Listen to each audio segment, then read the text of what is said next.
November 24th, 1326. Hereford's market square heaves like a living thing. The cold morning air smells of mud, animals, tallow smoke, and the metal tang of anticipation.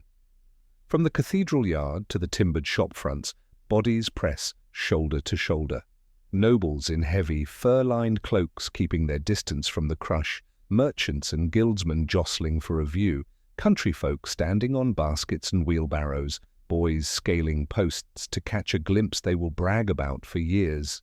Clergymen finger rosaries as if the beads themselves might steady the conscience of a town about to witness what everyone insists on calling justice. The truth hangs over the square like frost. This is theatre. The stage is plain and brutal, a high wooden platform erected with the brisk competence of men who have done this before. It rises above the crowd, a box of planks and posts, the kind of structure carpenters throw together for a feast day pageant. Only today's pageant is meant to purge a kingdom. Ladders lean against it, a crossbeam and rope have been checked and checked again. A stool with a coarse weave of nettles sits where a crown would sit in a coronation. The props of a ritual are in place.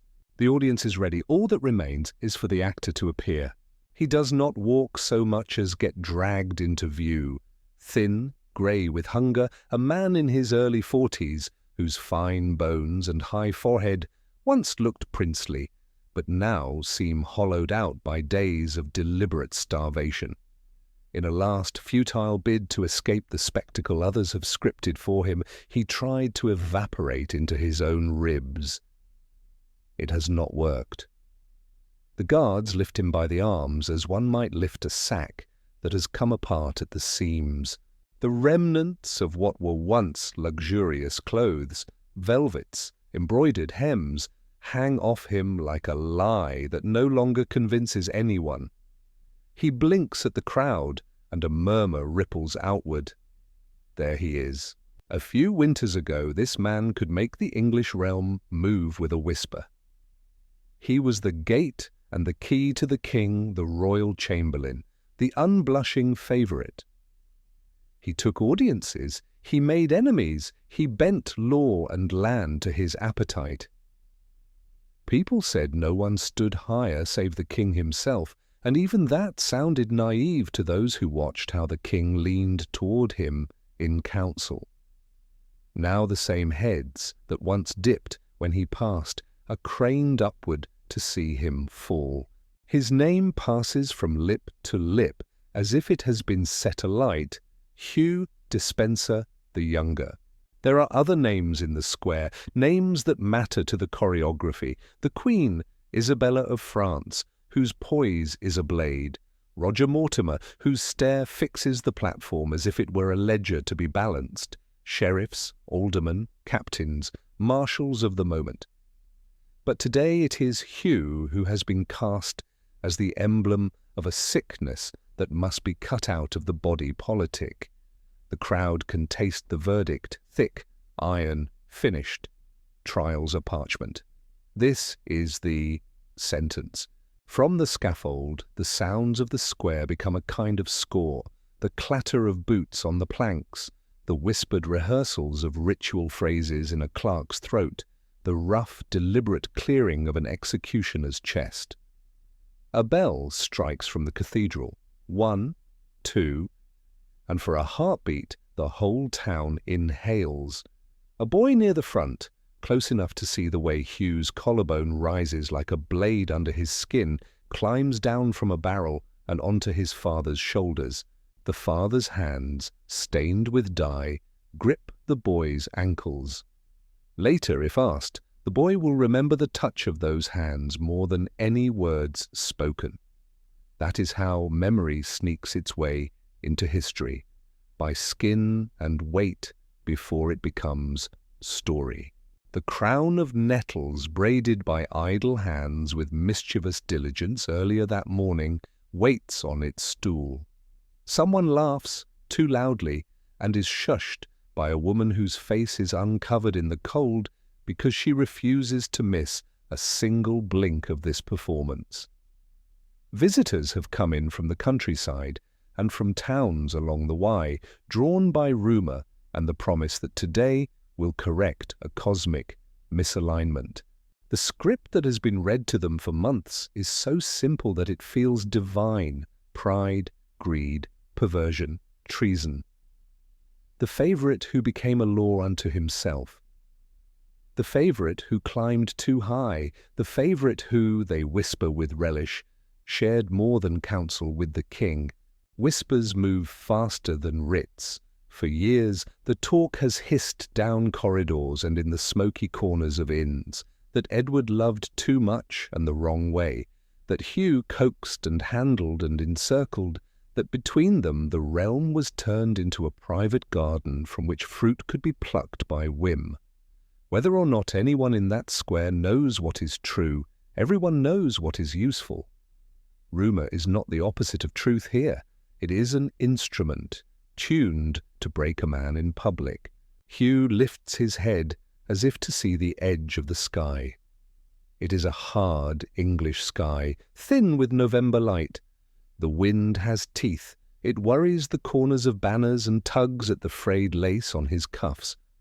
One might look at him and wonder about yesterday, about the day before yesterday, about how quickly triumph curdles into terror. But the square has made its peace with speed.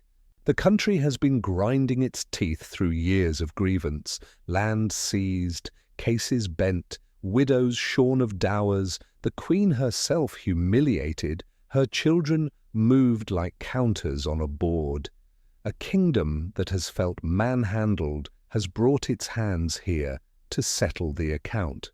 A herald steps forward, his parchment bright against the black of his robe, and reads with a sonorous calm that seems indecent in the face of what it describes.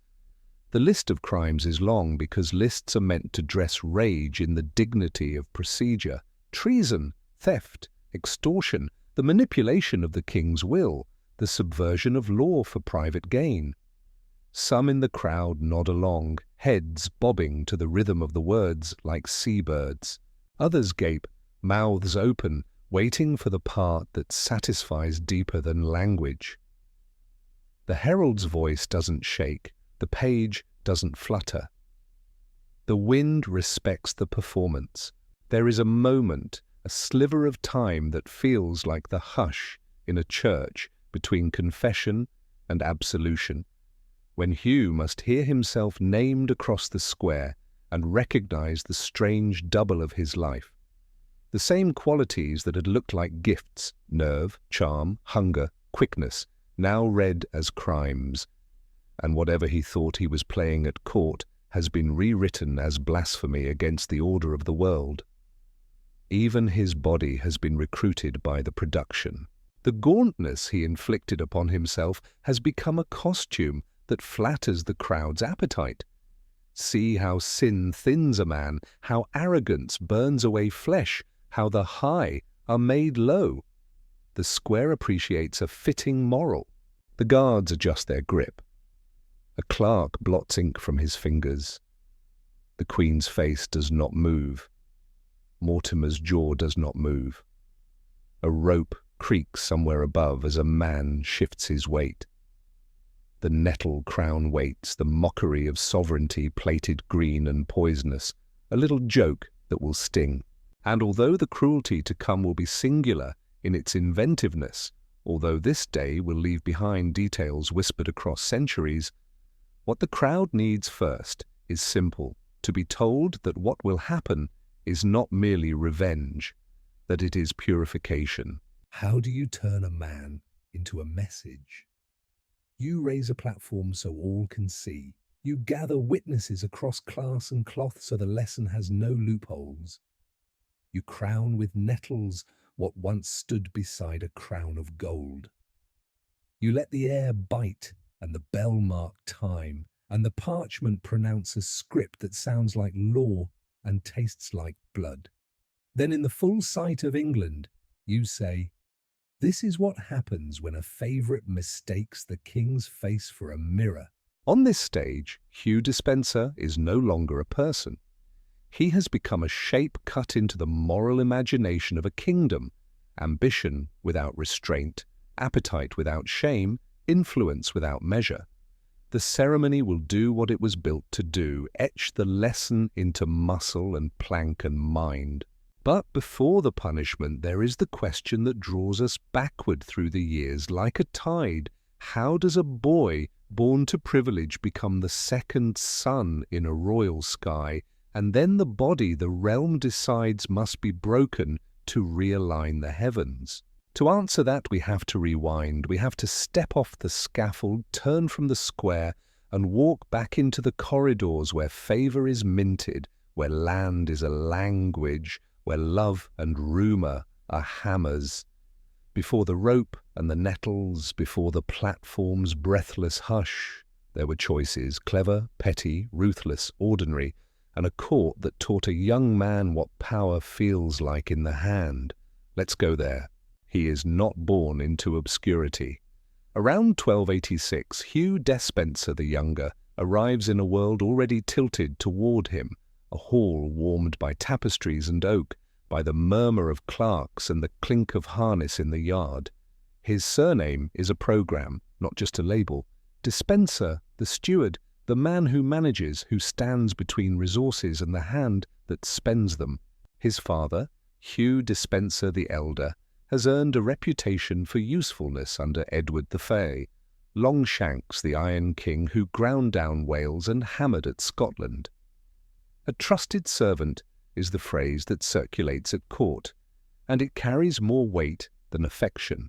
It means the crown knows your worth in campaigns and councils, and you know how to make yourself necessary in both. His mother, Isabella de Beauchamp, threads him into the powerful Warwick bloodline, where the lion on the shield is less an emblem than an expectation. To be born of these two is to be injected early with rank, prospects, and the quiet pressure of other people's plans. In a house like this, childhood is apprenticeship. A boy learns the world by its smells and its ledgers, wax and vellum, oats and leather, beeswax candles, salted meat, the ink-stained fingers of the clerk who balances accounts with a patience that feels like prayer. Languages arrive as tools, not decorations.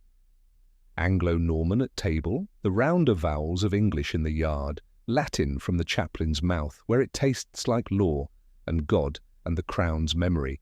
He is tutored not just in letters and psalms, but in the mathematics of obligation. What a manor yields in wheat, how many men a fee can call, when to commute service into coin. In the tilt yard, a wooden sword rattles in his hand. In the counting room, a tally stick whispers its cuts. Both are forms of literacy, and both will matter. Men come and go in the dispenser hall with news and favours, petty resentments and grand designs. The elder knows his roots, border lords from the Marches, sheriffs with nervous smiles, royal messengers whose cloaks announce more than their mouths do. From them the boy intuits the shape of a life. You bind yourself to power, and then you tighten the cords, winding them through land and marriage, office and gratitude, so that to cut you is to tug the whole net. He watches his father stand at the hinge between king and country, translating appetite into policy, and sees how a household becomes a machine for moving the world a little to one side or the other. Chivalry is the official costume of this education. He hears it praised in verses and feast day boasts, prowess, largesse, honour. But beneath the embroidery he learns the seam work, how honour is often an argument about precedence, how largesse is a loan that expects interest, how prowess is best displayed when an audience is watching. He rides with older boys into damp meadows at dawn and returns sore, muddy, exultant, a lance splintered at the tip, and inside the hall a clerk slides a document across a table to his father concerning a wardship, a marriage, a patch of good grazing attached to a widow who cannot resist the king's will. The boy sees that power is a conversation between the sword arm and the ink-stained hand. He is bright and quick and learns to listen more than he speaks. He also learns early what proximity to the crown can do. Edward III's household is a disciplined engine. To serve it is to breathe the air where decisions are made. The Despensers are present when grants are sealed and grievances aired. They see who blusters and who bends, who can be bought with a promise, and who must be overawed by ceremony. For a child, the thing has a scent, warmed wax, horse sweat, the holy oil of an anointing remembered in every feast day.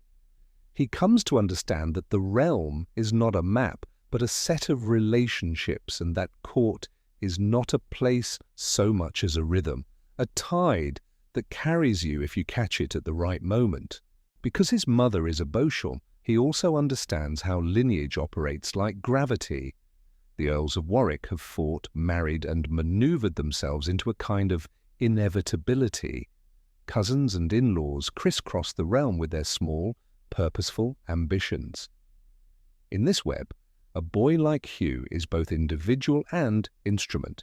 He will have to be good company at table and ruthless in council, charming enough to be invited back, and formidable enough that no one forgets him when the ink dries. From an early age, he learns where to stand in a hall, how to angle his body in a receiving line, when to laugh. These details sound small until you realize they are the screws by which great doors are hung. The borders matter. Wales is not just a conquered territory, but a treasury of opportunities for those who can manage its lordships, garrisons, and rents. The Marcher lords, half frontier captains, half princes in their own right, are the kind of men a Despenser must understand. Their estates are knots of castles, forests, and market rights, and a clever man can unpick those knots or tighten them. The boy learns the names of castles the way other children learn saints, Chepstow, Caerphilly, Cardiff, the stony beads on a chain pulled taut across the landscape. He will one day make one of these beads his signet. Marriage in this world is a lever. No one pretends otherwise. A good match is a map redrawn, a purse fattened, an office guaranteed. Hugh grows up knowing that his own body will be pledged to a woman who is also an estate, a title, a political geometry. It does not make him cynical so much as fluent. He watches as his father discusses dowers and jointures and contingency clauses with the same careful intensity he brings to a tax. Love is a word to use in poetry and sometimes in bed. In council, the relevant terms are alliance, custody, issue. What he does not learn, or learns too well, is restraint. To be groomed at the hem of royal power is to absorb its assumptions. A door opens when you push. If it does not open, push harder. If it still does not open, write a writ. The elder models the safe version of this, the loyalist's calculus. The younger will eventually test the hazard line, but that belongs to later chapters. For now, he is what any successful noble youth must be: quick with a bow, steady on a horse, pious enough for the chaplain's comfort, playful enough to win a smile from ladies who report their judgments to their husbands, and already awake to the currents that move silently beneath a conversation. At feasts, minstrels sing of kings who prized a single companion more than any council. The boy listens half-dreaming as the songs polish the figure of a favourite into a kind of legend, part brother, part mirror, part confessor. The courtiers around him smile at the fantasy as if it were harmless. It is not. The realm remembers Piers Gaveston, the comet who lit Edward of Caernarfon's youth. The songs of favour and friendship are also songs of resentment and revolt. Even as a child, Hugh learns the moral that barons recite like a catechism. A king may have his intimates, but he must not let them trespass on the honour of magnates. It sounds tidy in principle. In practice, it is tinder piled by the hearth. Hugh reaches manhood with the equipment anyone would envy: pedigree, training, a father who can open doors, a network that hums with momentum, a country where the marches promise fortunes for men who can handle their complexities. He has been taught, in ways both direct and invisible, that the crown is the axis of his fortunes. Serve it, and the world arranges itself. Displease it, and the floor tilts. If you can serve and also shape, if you can stand near the king's ear, then you almost become a second axis. That temptation is a seed inside him long before it germinates. Everything changes in 1307 when Edward IX dies and his son, Edward II, becomes king. A new court breathes with new rhythms, old grievances, and a familiar danger, the intoxicant of favour. For those who know how to read a room, and Hugh has been reading rooms his whole life, the vacancy beside the throne is not an abstraction. It is a chair at table, a whispering place in the king's chamber, the keystone in an arch you can rebuild to your own design. The boy of ledgers and lances is ready to try his hand at architecture. What he does with that chance, whom he displaces, whom he marries, what he takes, will make him a sun around which others must revolve, and then a falling star the whole kingdom will watch. A new king means a new weather system. In 1307, when Edward I's hard winter finally passes and Edward II takes the throne, the temperature at court changes in a way everyone can feel on the skin. The son is not the father. Where Longshanks hardened men into tools, the younger Edward takes comfort in companions. He is generous, demonstrative, and incurably loyal to the few who make him feel seen, a tenderness that, in a medieval court built on calibrated distance, looks like a breach in the wall. His first and brightest companion is Piers Gaveston, a Gascon with a blade of a smile and the reflexive insolence of a man who has found himself, almost overnight, in rooms that once humiliated him. Edward loves him, whether you name that love friendship, brotherhood, or something sharper, depends on where you sit and whom you fear. The facts that matter to the barons are simpler. Gaveston is given things that should belong to them, the earldom of Cornwall, jewels, offices, the king's nearness. He is, by every whispered account, intolerable. He nicknames great magnates behind their backs, worse, sometimes to their faces, like a jester who has seized the sceptre. He struts in tournaments with a swagger that makes the older lords feel old, and he cuts across rituals of precedence as if they were cobwebs. In a world where the choreography of respect is the glue that holds swords in scabbards, this is acid. At Edward II's coronation in 1308, the breach becomes liturgy. Gaveston's prominence at the feast is a visible theology of favourites, and men who have bled for the crown watch the king beam at a newcomer who has bled for nothing. The Queen, Isabella of France, still a child in years, diplomatic pedigree wrapped like silk around her small frame, finds the air in England crowded with a man she has not married. The Capetians are many things, but they are not naive. Honour has rules. Proximity has a price. From Paris to the Shires, the message spreads. The new reign will test the limits of what grandees will bear. The realm tries law before it tries force.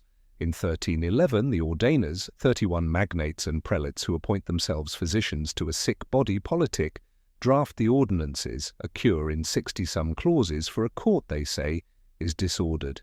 They demand fiscal restraint, limits on royal household excess, and, most pointedly, Gaveston's exile. The king accedes, sulks, and recalls. Exile, recall, exile.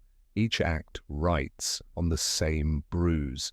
The barons feel mocked by a king who will not keep his own signatures. Edward feels besieged by grandees who want to choose his friends.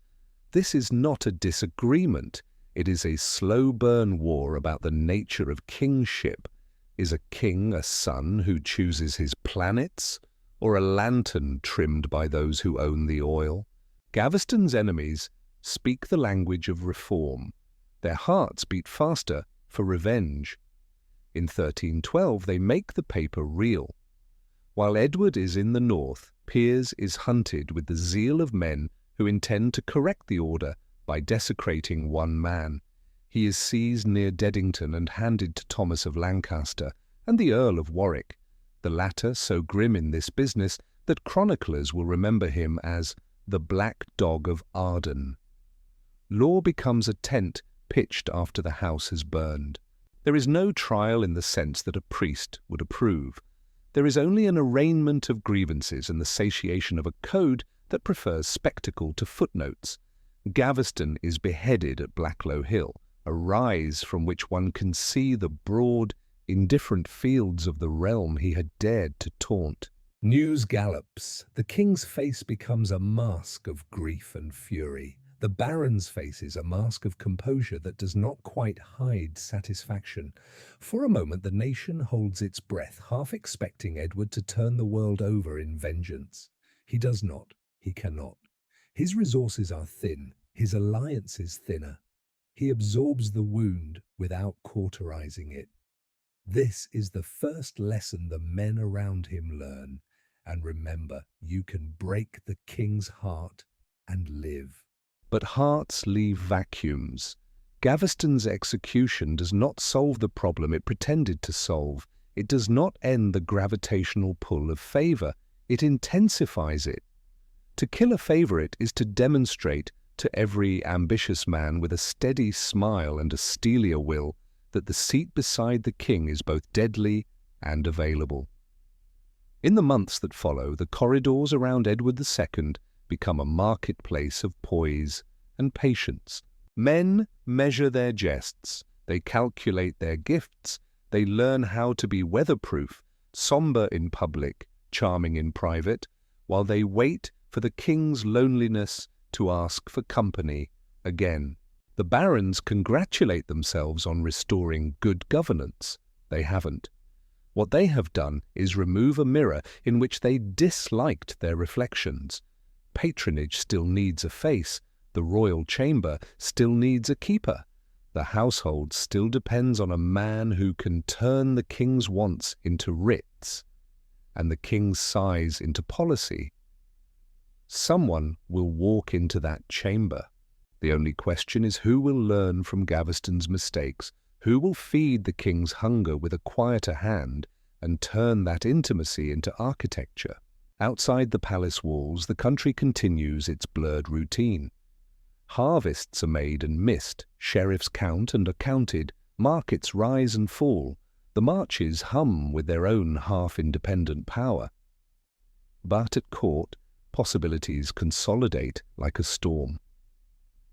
Edward is not a fool. He knows that defiance has costs. He also knows that he needs competence wrapped in loyalty.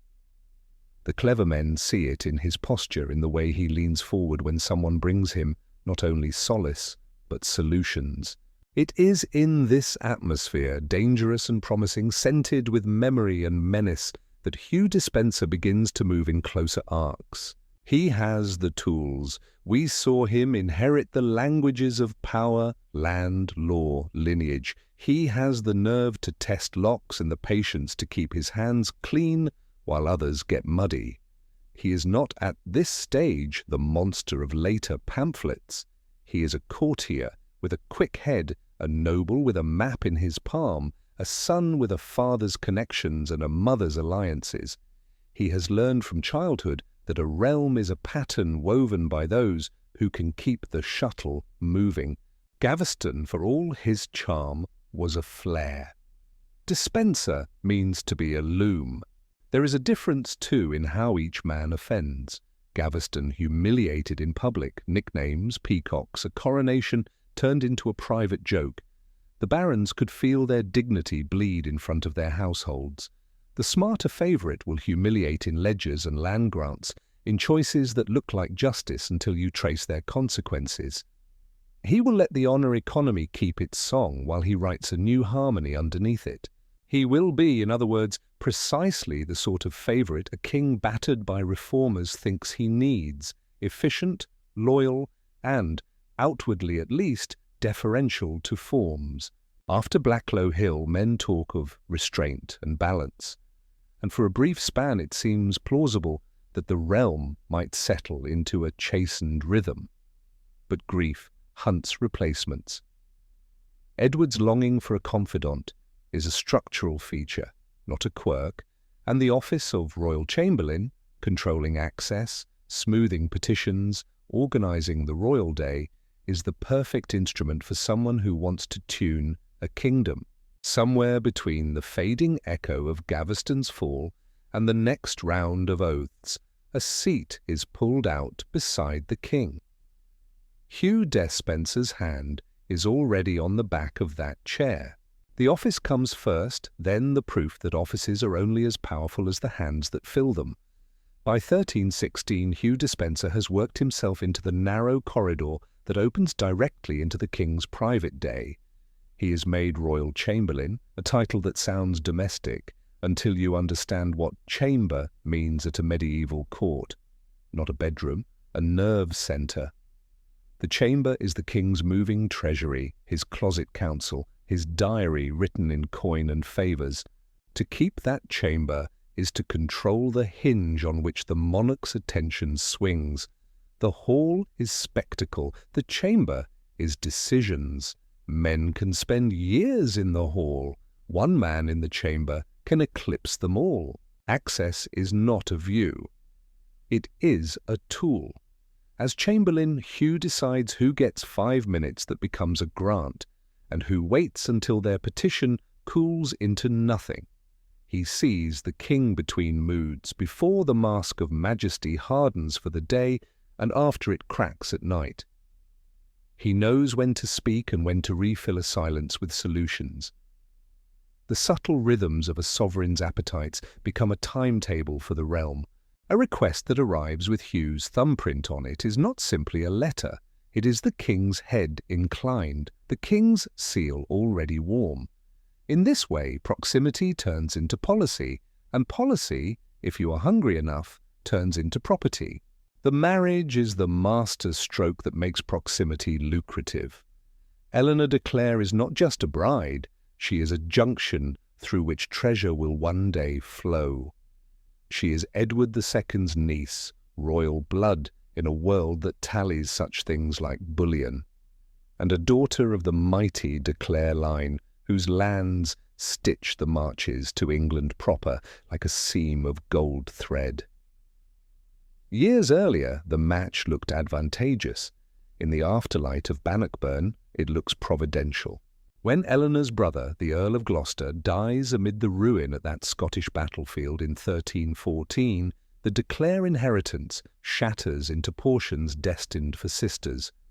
The crown will oversee the carving, the crown's favourite will hold the knife.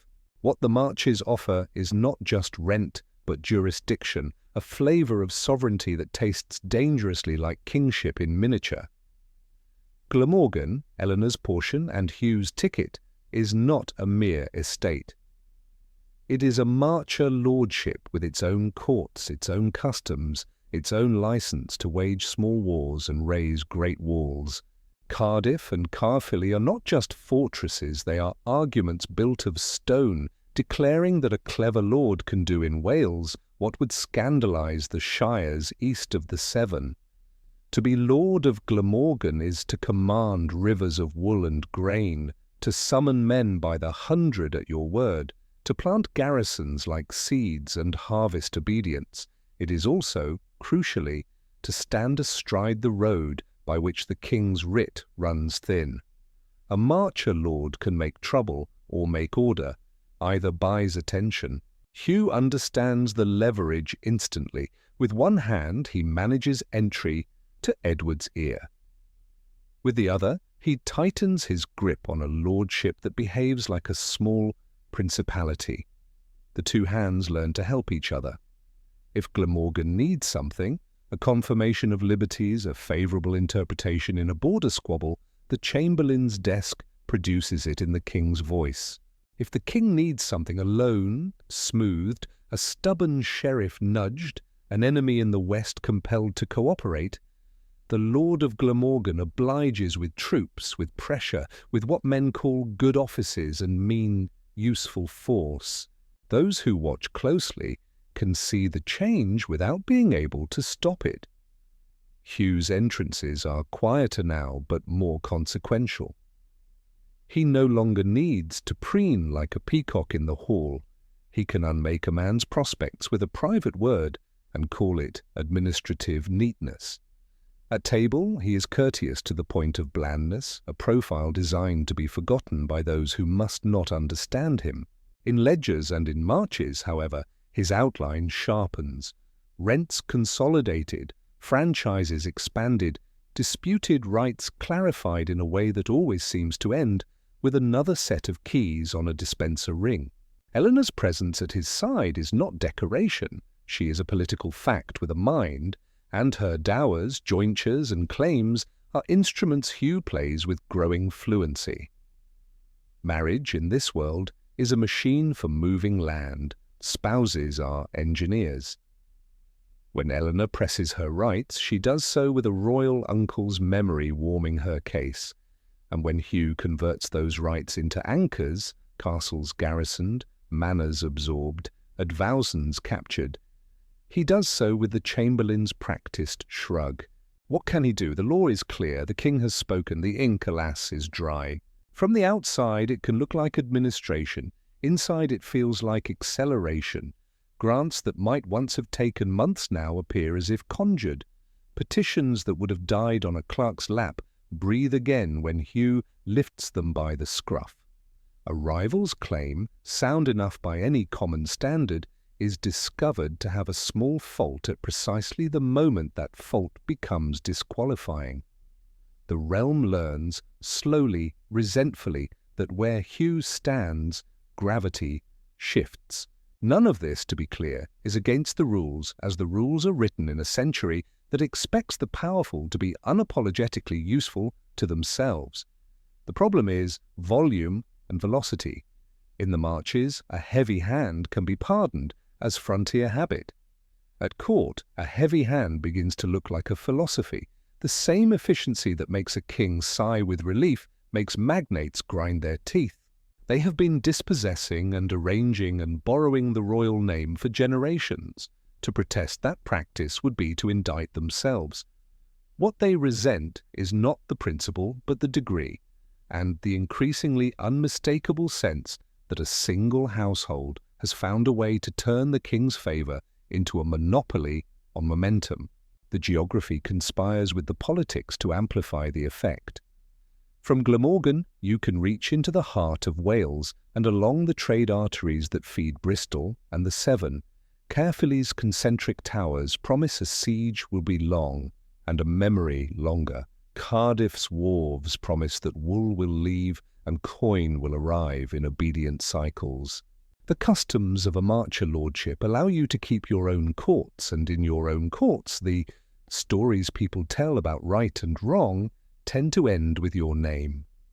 A border is a place where ambiguity lives. Hugh learns to harvest ambiguity as if it were a crop. What does all this look like if you are not a dispenser? If you are a widow who discovers that a clever reading of tenure has dislodged your dower?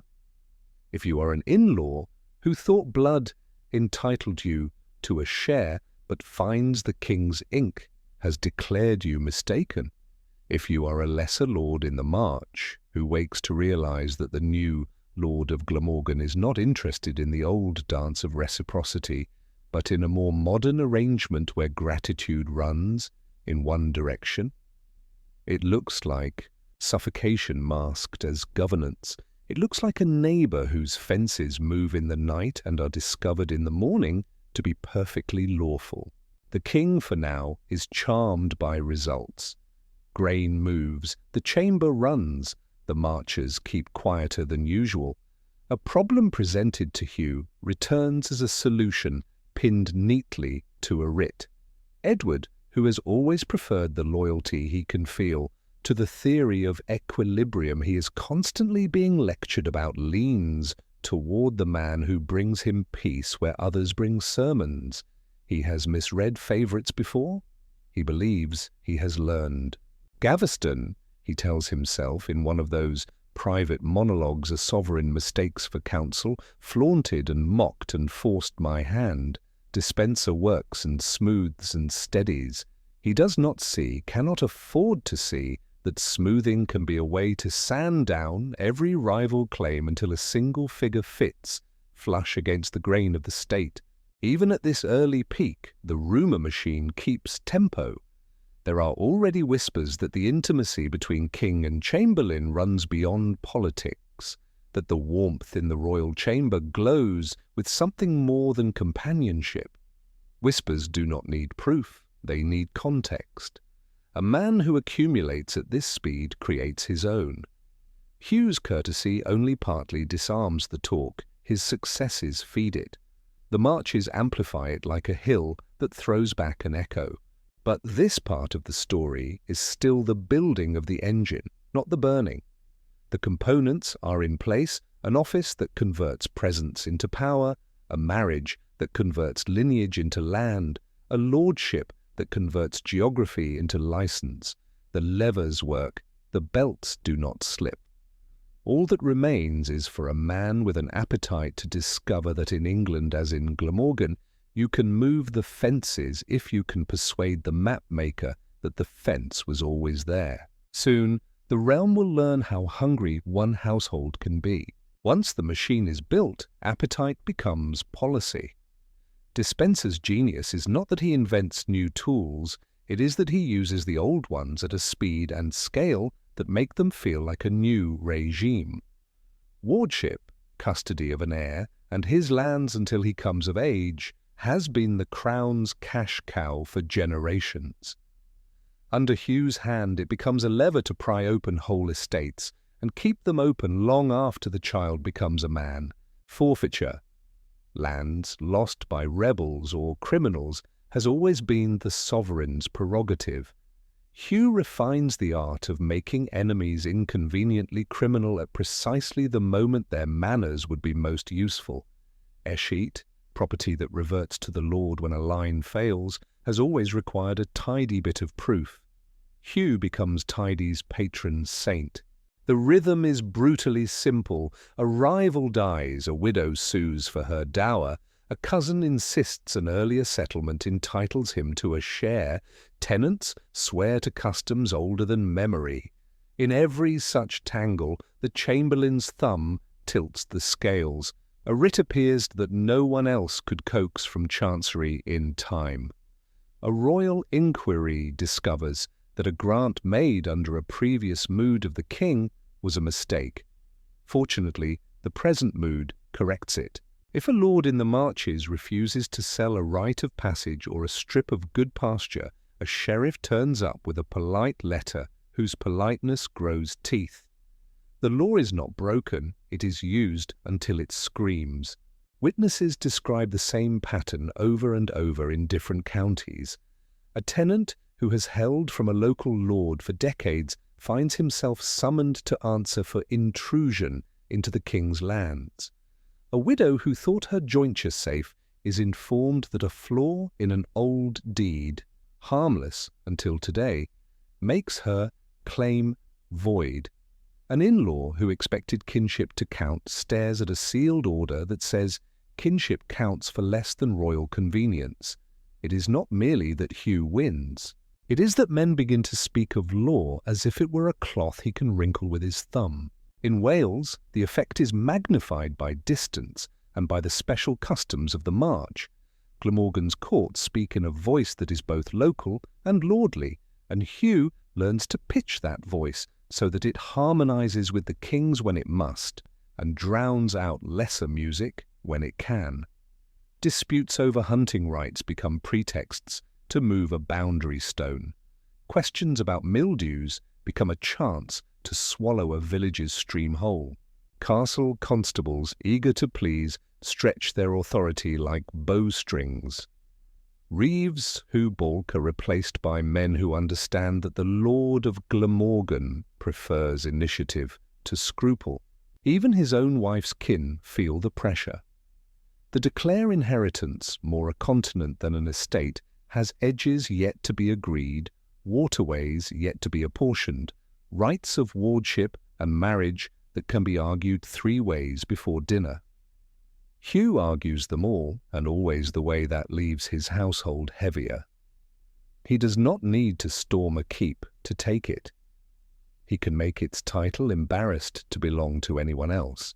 Those who once drank to his marriage with calculations folded behind their smiles discover that a dispenser in the family is less a partnership than a floodgate. The famous spark comes at Gower, a Marcher lordship whose position on the South Welsh coast makes it valuable beyond sentiment. In 1320-21, what should have been a routine transfer becomes a test of everyone's patience and Hugh's reach. He claims a royal right of approval over the sale. Others argue Marcher custom. The king's voice, coached by the chamberlain, speaks in a way that favours the chamberlain. To one side it looks like law. To the men who will soon be called rebels, it looks like theft wrapped in a sermon. The Marchers, accustomed to a wide stride on their own ground, feel their knees knocked together by a man who is both neighbour and crown.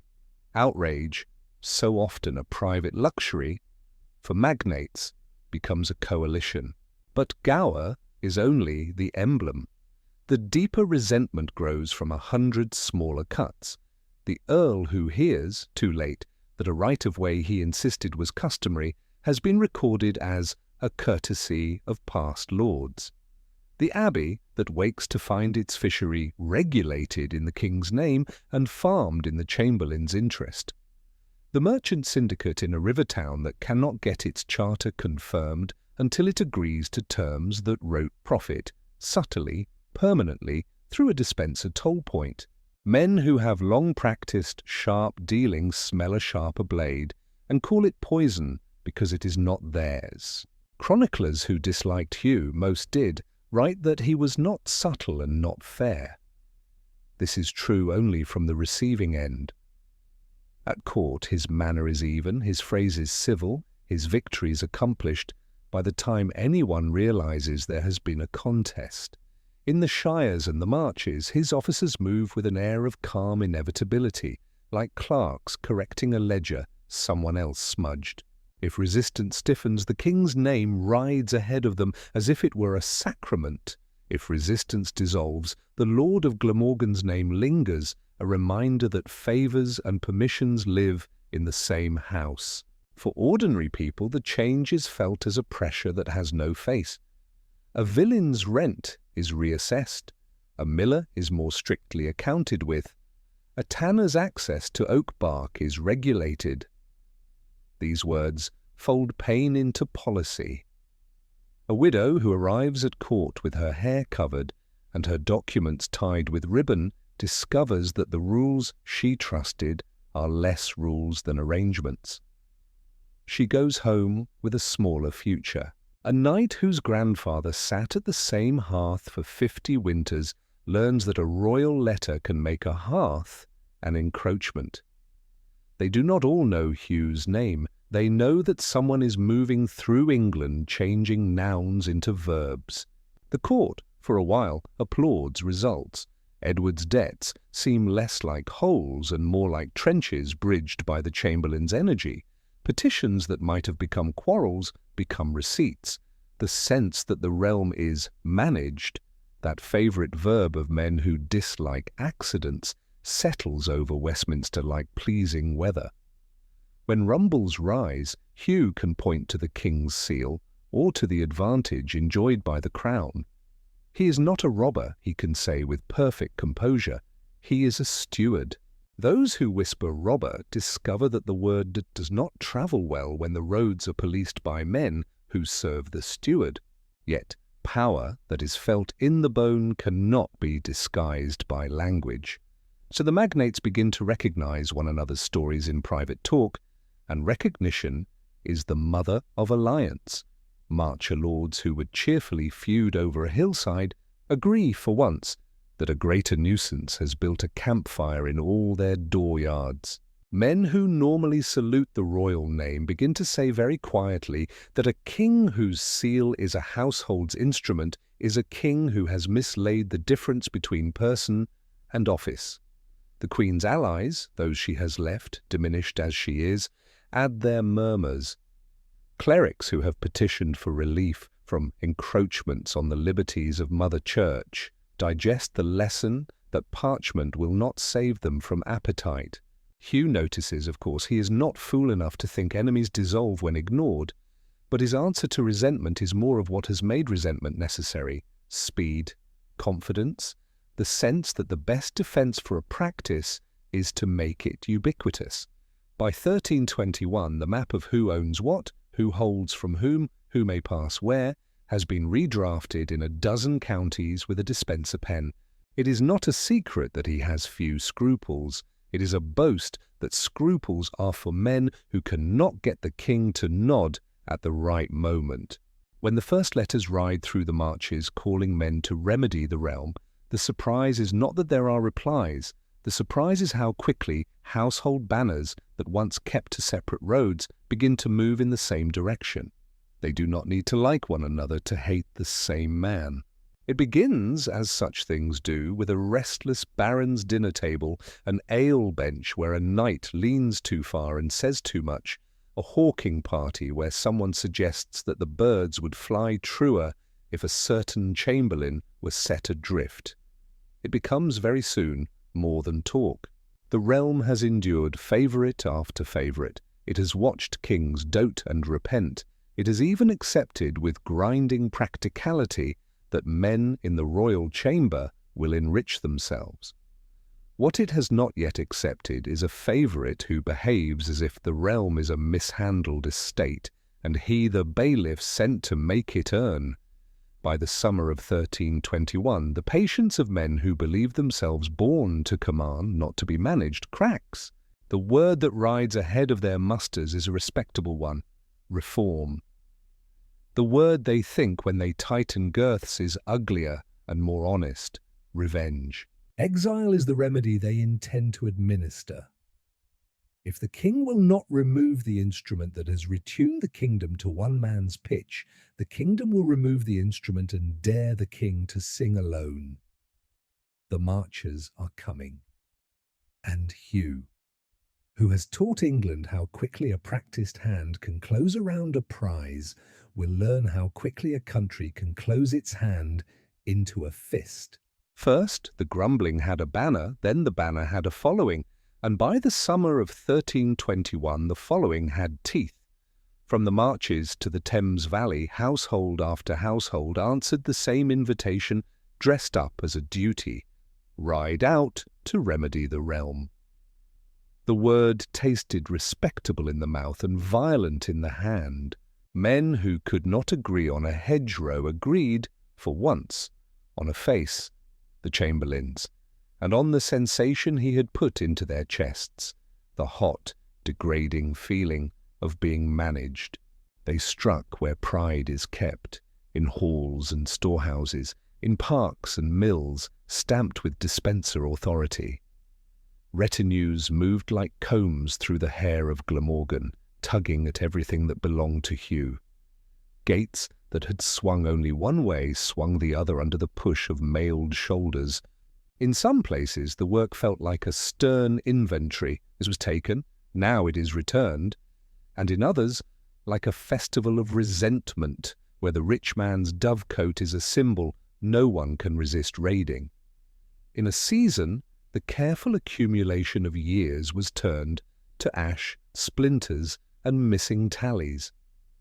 Even in counties far from Wales, men who had never seen Carefully Castle spoke of resetting accounts with the chamberlain who did not know where to stop. The king issued orders in a tone pitched somewhere between baffled and beseeching. He still believed, against the testimony of 100 afternoons, that barons could be coaxed back into line by reason. The barons, for their part, had passed beyond the point where parchment could soothe what they felt when they imagined Hugh's thumb on the scales. Delegations were sent and snubbed, letters exchanged and mocked. A realm that prides itself on process, oaths, councils, ceremonies that turn anger into form, found form insufficient. the Marches' road. London watched with its usual appetite for other people's danger. Merchants like a stable crown and dislike men who rearrange tolls. Apprentices love a rumour that promises a spectacle at the Guildhall. When messengers arrived with word of burned lodges and emptied barns, the city's talk shifted from court gossip to that special London sport, deciding who will be blamed when the river runs with trouble. The consensus congealed. The Despensers were a fire under the king's chair. Extinguish the fire, save the chair. Pressure found its shape in a parliament. There, with a theatre the country understood, magnates and prelates pressed the cure they had always preferred: removal. The elder and the younger Despenser, both, must go. Edward stood against it as long as a lone man can stand when the room withholds the oxygen of consent. At last, with a face that looked old in ways grief had not made it, he ordered what he abhorred: banishment. Hugh the Younger, architect of proximity, was commanded to make himself distant. It was not resignation he felt as the coast drew near, but calculation, and below that, an anger so cold it hardened into a plan. He boarded because he had to, not because he believed in the permanence of exile. Men like Hugh do not think of the world as a map they must fit themselves to. They think of it as a sketch they can redraw. If England would not have him for a season, the sea would. It offered, perversely, the things he liked best: leverage, opportunity, the invitation to interpret rules. Across the Channel, the water was busy with commerce and with that other, older traffic, violence sold by the ship. Hugh did not so much descend into piracy as step into a familiar room and lock the door. He found crews who could be persuaded by coin and by promise. He found captains who had been privateers yesterday and would be again tomorrow if the license arrived in time. Letters of marque were paper, need was wind. He set about doing at sea what he had done on land, converting ambiguity into advantage. They hunted what England made and moved. Wool was a fortune wrapped in bales, wine a fortune in casks. A hull that rode low meant profit, a pennon that bristled with too many spears meant trouble. Hugh learned the colour of timbers that split easily, and the property of tides that bring a pursuer too fast into a shoal. Off the coasts men pointed and muttered, "Is that a Despenser ship in the haze, or only our fear carving his profile into every cloud?" English merchants watched their wake as if it might harden into a blade. Some paid protection to whoever promised it first. Some cursed and paid again to someone who promised it last. Word reached the taverns of Bristol and Sandwich, found its way into aldermen's minutes in the form of losses owing to sea rovers, climbed out again as curses directed at a king who had allowed his household's quarrels to go feral. For those who had not hated Hugh from principle, this was a new offence from practice. An English lord laying hands on English cargo under a foreign sky made men reach for uglier words than overmighty subject. It made them feel unsafe in the one place commerce cannot afford insecurity, the thin line between shore and market. Exile did not improve Hugh's temper, it clarified his method. He moved along coasts like a rumour, harder to pin than to fear. And because exile had torn him from the machinery of the chamber, the soft lever that made the king's will into other people's adjustments, he kept his hand in by other means. He wrote, not confessions, not apologies, letters that reminded friends of how useful he had been, letters that told enemies what he would do when he returned, letters that read like the low drumbeat under a march. The realm could banish a body, it could not banish a network. Stewards remained in place, knights on pension remained on pension. A clerk he had promoted still bent over the same desk, and a man does not forget who got him that desk when it is raining. Meanwhile, the coalition that had demanded his absence learned the old truth. Unity tastes sweetest before the meal. With Hugh removed, the appetites behind the alliance grew visible again. Who would hold this castle in trust? Who would administer that confiscated manor until the king, relieved of bad counsel, could resume his benevolence? Men who had nodded in alchemical agreement when the word reform was pronounced went home and began to calculate which reforms might favour their cousins. Petty quarrels, the realm's normal weather, returned with a vengeance. The king, who was supposed to have been rescued from himself by their virtue, watched them jostle for his ear with a contempt as cold as it was belated. Edward also discovered something he should have known, that a favourite removed does not remove the need that made him favourite. A chamber still requires a keeper. The royal day still requires a man who can translate sighs into signatures. In the vacuum, he groped for competence and found very little that did not come attached to lecture notes. Men now emboldened to preach good governance could not, it turned out, govern his household without a friction that made him ache. And as autumn turned, messages from the west complicated his misery. The Marches, whose lords had ridden out as saviours, were no quieter. They were louder in their own causes. Exile sharpens, it also seasons revenge. From across the water, Hugh watched the coalition seams split and felt the stitch in him that passes for patience. He was not a penitent. He was a man waiting for the hinge to swing. The English crown has a long memory for humiliation and a short temper for meddling. Given time, a king who has been made to banish his own instrument will decide it is not the instrument that is the problem, but the hand that forced the banishment. Hugh counted on this as a gambler counts on the house's greed. He had not lost faith in Edward's need. He had, if anything, bet heavier on it. By the turn of the year, the king was mustering, not with the reckless fury of a man who wants a scene, but with the weary resolve of a man who has tried conciliation and found only contempt. He began to isolate the loudest reformers and to make examples of the easiest prey. Garrisons were provisioned in a way that suggested he meant his writ to travel farther than the next shire. Letters went out that did not ask for help, but required it. The realm felt the old sensation, one it had half forgotten in the patter of petition and counter-petition, the crown remembering that it carries a sword. Hugh's ships rode lower in the water with loot, then lighter as he traded plunder for leverage. He was careful to be seen by the right witnesses in the right harbours, useful men who would mention, in the king's hearing, that the banished chamberlain remained vigorous and, more importantly, still oriented toward the king's interest. When Edward's summons finally reached him, not a plea for a friend but a calculation from a sovereign, Hugh was exactly where he had arranged to be, close enough to arrive quickly, distant enough to look indispensable. Exile for him had been a season of demonstration. He had proved to the realm that he could disturb its sleep even from beyond the horizon. He intended now to prove to the realm that he could end the nightmare he had helped begin. The coalition that had insisted on his absence would call what followed tyranny reborn. Hugh preferred a different image, the return of a hand to the tool it had learned to use.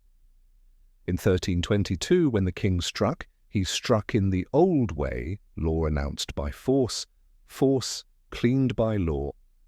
And the men who had mocked his softness discovered that a gentle man is not the same thing as a weak king. As for the chamberlain, the sea had not cured him of hunger.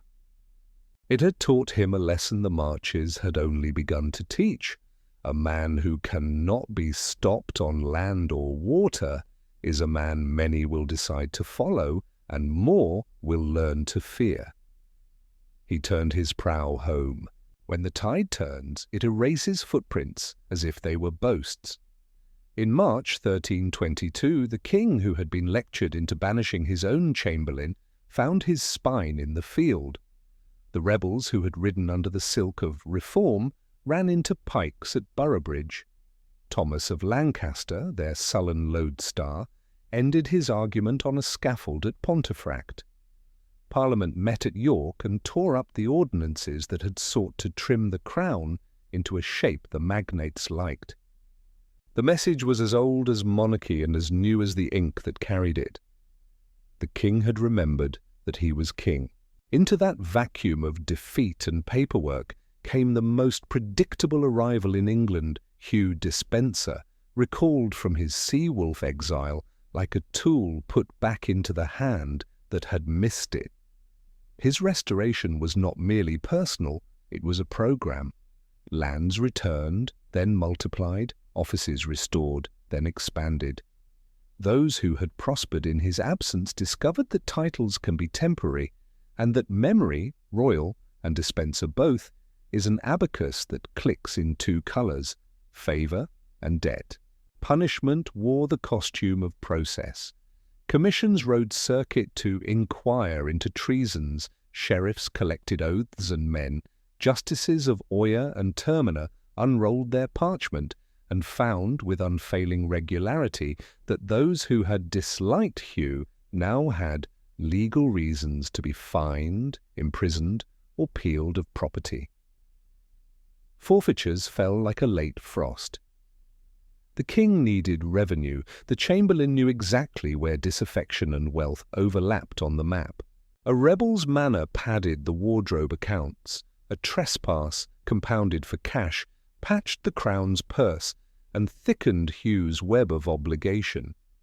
The border between justice and housekeeping blurred until it looked like a single, efficient practice. The chamber was again a hinge, and Hugh's hand again the hinge-pin. To say he controlled access is to understate what access had become in a reign that preferred intimacy to bureaucracy. The public places of court, the hall, the chapel, the procession, showed a king surrounded by the proper choreography of reverence. The private places, chamber, wardrobe, privy seal, were a narrow waterway with one pilot. Petitions that took the long way through chancery could drown. Petitions that passed through the chamberlain's fingers arrived at the royal ear dry and trimmed. Magnates who had once prided themselves on walking into the king's presence with the confidence of birth found themselves waiting in a corridor until Hugh's usher looked up. This was not Gaveston Redux, the peacock, the jester, the affront staged in public to the honour code of old men. Hugh's genius was to let the honour economy keep its song while he rewrote the accompaniment. He did not insult, he administered. He did not jeer, he prioritized. He did not parade his ascendancy, he booked it. Chroniclers, sniffing tyranny, wrote later that Despenser was a king in all but name. The phrase is slick, and it disguises what he actually was, the master of a system in which the king's nearness had been converted into a logistics of power. He ran the day. He tallied the night. He turned the king's preferences into timetables. Glamorgan fed the machine. From Cardiff and Caerphilly, the rents and tolls and court fines moved toward the places where Hugh needed them. The Marcher lordship's privileges, its right to hold its own courts, to raise its own walls, to act decisively where English shires would have argued delicately, gave the Despenser household a hard edge, a frontier swagger that did not bother to apologize for itself. Carefully concentric and obstinate became less a home than an argument in stone, a place to gather treasure, to post loyal men, to remind neighbours that some doors in Wales do not open inward. With victory came the pleasure of redecoration. The map of wardships was rearranged so that promising heirs grew up listening to Despenser stewards. The dance cards of heiresses were rewritten until their dowers pirouetted into the right hands. Offices, foresters, constables, keepers of this and that, were bestowed on men who understood the grammar of gratitude. A network that had hummed before exile now sang in parts, and each part knew its cue. When a petition from an abbey needed speed, a clerk in Hugh's orbit knew which seal would travel faster. When a sheriff in the west looked uncertain, a letter from the chamber reminded him how certainty sounded. Outwardly the realm steadied, the last flare of rebellion guttered, the northern border, exhausted by Bruce's war, was quieted by a truce. The exchequer's figures, always a mirror that flatters or scolds, flattered more than they had in years. Courtiers told themselves a story they liked, that hard men had been taught a lesson, that the king's house was finally in order, that England could breathe without constantly tasting smoke. Even merchants who measure government's quality in toll receipts and safe passages grudgingly admitted that a crown with a firm hand could be good for business. But firmness becomes something else when it remembers slights more vividly than it remembers service. The Despenser appetite did not slow with success. It trained itself to expect obedience as a kind of tax. Men who had kept quiet during the reconquest of 1322 began, cautiously at first, and then with a bolder cynicism, to test what could be pried back from the chamberlain's grasp. They found the old story, widows discovering flaws in their deeds that bloomed only when a dispenser steward read them. Lesser lords reminded that customs are customs until the king calls them indulgences. Boroughs whose charters, inexplicably delayed, sprang to life the week they conceded a toll. The Queen's humiliation, too, advanced from rumour to policy. Lands that ought to have been hers were detained on reasons that sounded tidy and stung like theft. Her household was pared, its loyalties sifted and salted. The cardinal fact of any royal marriage, the children, was made eventually to bow to a logic that treated the mother as a problem to be managed. It is not yet her chapter. That reckoning belongs to what comes next. But the atmosphere that made her rage clarifies in this one, a court in which one household's convenience had learned to call itself the realm's necessity. International weather made the air heavier. Paris grew prickly over Gascony. The dispute that would be named after a small place, Saint-Sardos, produced big consequences when a French king confiscated a duchy on parchment and with men-at-arms. Anxious crowns look inward for somebody who can make the gears mesh, and Edward, ever a king of the heart, who needed competence to keep his heart safe, leaned harder on the man who never hesitated to say, "I can fix it." Fixing, as always, cost other people something. Loans were requested in tones that made refusal treason adjacent. Ships were taken into service with promises that would be paid when the war was over and the world decent again. The dispenser method, convert urgency into compliance, then compliance into structure, was war's preferred instrument. It is tempting to imagine that no one saw the danger because the system, for a wattled minute, worked. That would underrate England's talent for private candour. Men muttered. Bishops grumbled in smooth Latin. Marchers counted what they had lost and what would be worth losing to be rid of the man who had taught a king to like the taste of management. The city measured how long it could absorb the costs of a court that treated London as a fountain with an on-off switch in the chamberlain's hand. Even those who benefited from Hugh's gravity, a nephew placed, an in-law indulged, felt the unease that comes from living under a ceiling that might, any morning, be lowered another inch. Still, there were days when the thing had the sheen of inevitability. Edward smiled more with Hugh in the room. Problems arrived and were solved without the chorus of injured dignity that came with parading every decision through a hall of magnates. The royal itinerary had a purpose to it. Progresses were not just shows but inspections. If a chronicler's phrase, "king in all but name," is too neat, it catches something of the mood, a regime in which one man's sense of order had become the default setting of the state. In such moments, men like Hugh believe they have solved politics. They have not. They have taught politics to wait. Power banked is not power secured, it is tinder laid neatly, drying. Somewhere beyond the edges of the chamber's warmth, a queen with a memory and a talent for allies sharpens herself into an answer. Somewhere in Paris a conversation begins that will turn into a fleet. The Despenser's England, brisk and humming and merciless to inconvenience, is about to discover that the machinery it perfected can be made to run in reverse. Power makes its own weather. Rumour rides that wind like thistledown, light and invasive. With Hugh back at the king's shoulder and the machinery of access purring, the talk that had once been a sly undertone grew teeth. It did not begin with proof, because proof is a luxury in courts that run on proximity.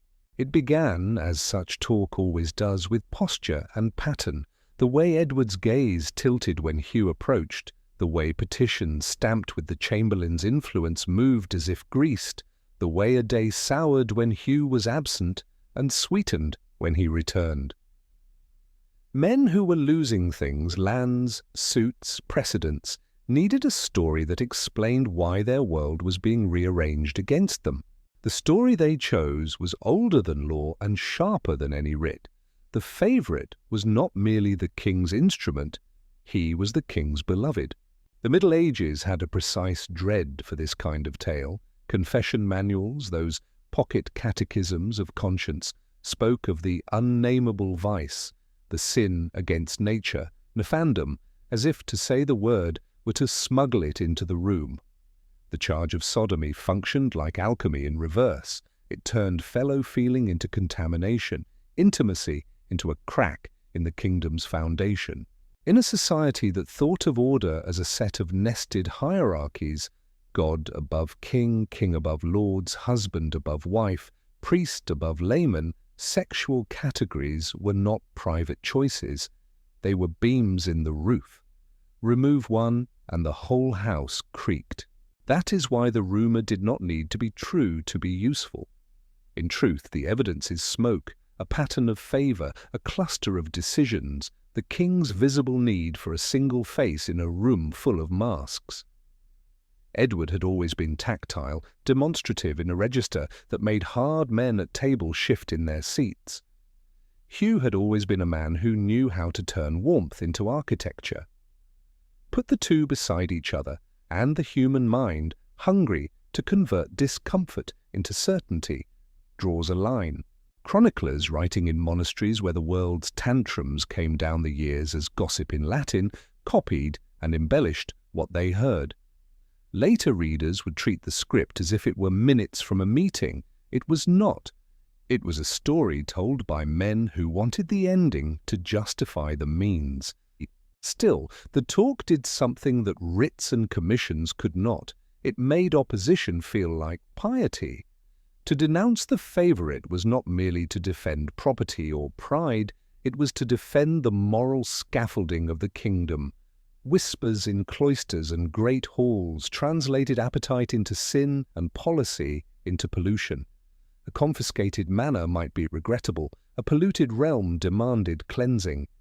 The air filled with a new kind of urgency, the moral fever that turns grievances into crusades. Hugh did not help himself because he could not. His job required the optics that rumour feeds on.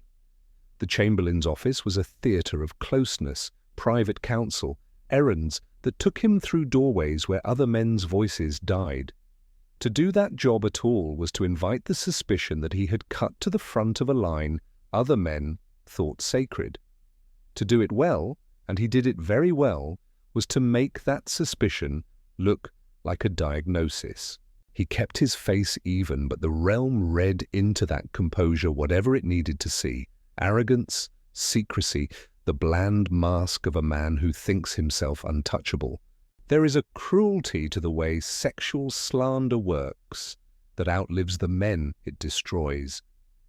It sticks because it lets enemies pose as guardians of the common good. It travels because it is more pleasurable to say than to prove. It also offers a neat symmetry to those who worship symmetry. If private life is crooked, public life must be crooked too. Men who had been harmed by Hugh's efficiency, deprived of a charter renewal, forced to swallow a judgment bent in the chamberlain's interest, could now wrap their bruises in righteousness. The injury was not just to them, it was to England. In taverns the talk was coarser, a king bewitched, a favourite unmanned. Laughter followed, because laughter is the disguise outrage uses when it wants to be forgiven ahead of time for what it plans to do. In sermons the talk was smoother, a kingdom under judgment for sins like Sodom's. Preachers do not need facts when they have stories. They needed only to point at the harvest of disorder, raids, fines, walls going up where paths used to be, and ask their hearers what kind of rot produces such fruit. Men nodded, grateful for the way a moral map makes any road look straight. None of this proves what the rumour insisted on. It proves only that a political culture skilled at turning abstraction into performance had found its perfect script.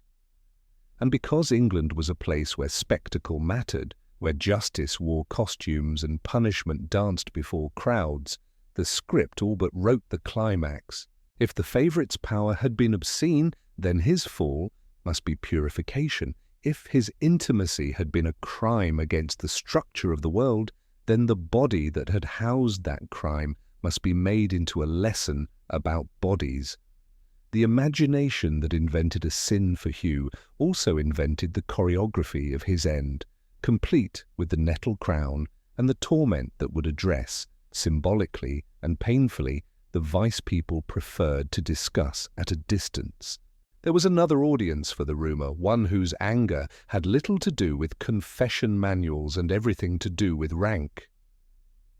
Queens do not think of themselves as wives in the way priests preach about marriage. They think of themselves as nodes in a network of blood and treaties, a living ligament between houses that might otherwise fight. Isabella of France had a pedigree like a blade and a memory like a book. To be displaced by a favourite is one insult. To watch that favourite touch the levers that move your dower lands, clip your household, and finally rearrange the one thing even queens consider unshareable, the daily nearness of a husband to his children, is an offence of another order. The rumour gave her pain a grammar that the realm understood. She did not need to repeat the slander to feel its utility. It explained why the insult to her person was an insult to the state. Hugh, for his part, had no talent for soft landings. The same confidence that had made him indispensable made him careless about the texture of other people's pride. He would not think of himself as careless, he would think of himself as efficient. The Queen's situations, lands, servants, custody arrangements, were, to his mind, administrative questions with answers that happened to suit the crown and therefore suited the realm. But in a court, procedure is never just procedure. It is always a commentary on status. Every writ that pinched Isabella's liberty read, to her and to anyone watching, like a footnote on her place in the kingdom's order, lower than the chamberlain's need. So the rumour did its work on two fronts at once. In the streets and cloisters it turned distaste into zeal. In the palace it turned grievance into a project. Men who had lost things began to dream of public penance in a market square. A woman who had been stripped of what a consort considers hers began to dream of a different kind of square, a meeting in Paris, a hand extended to an exile with a grudge and a talent for raising men. The talk about Hugh and Edward, half wish and half weapon, settled into the mortar of a plan whose stones were humiliation, opportunity, and revenge. It is tempting at this point in the story to ask whether the rumour was true, as if an answer would simplify what happened next. It would not.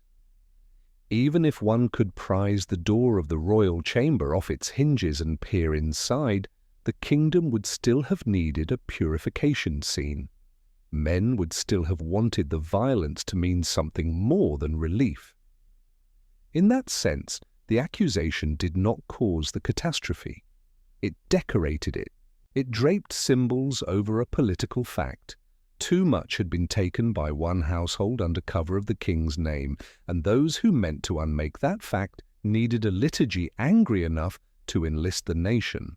By the time letters began to cross the channel, carrying a queen's resolve and a fugitive baron's replies, the rumour had done its final, quietest work. It had made cruelty feel like cleanliness.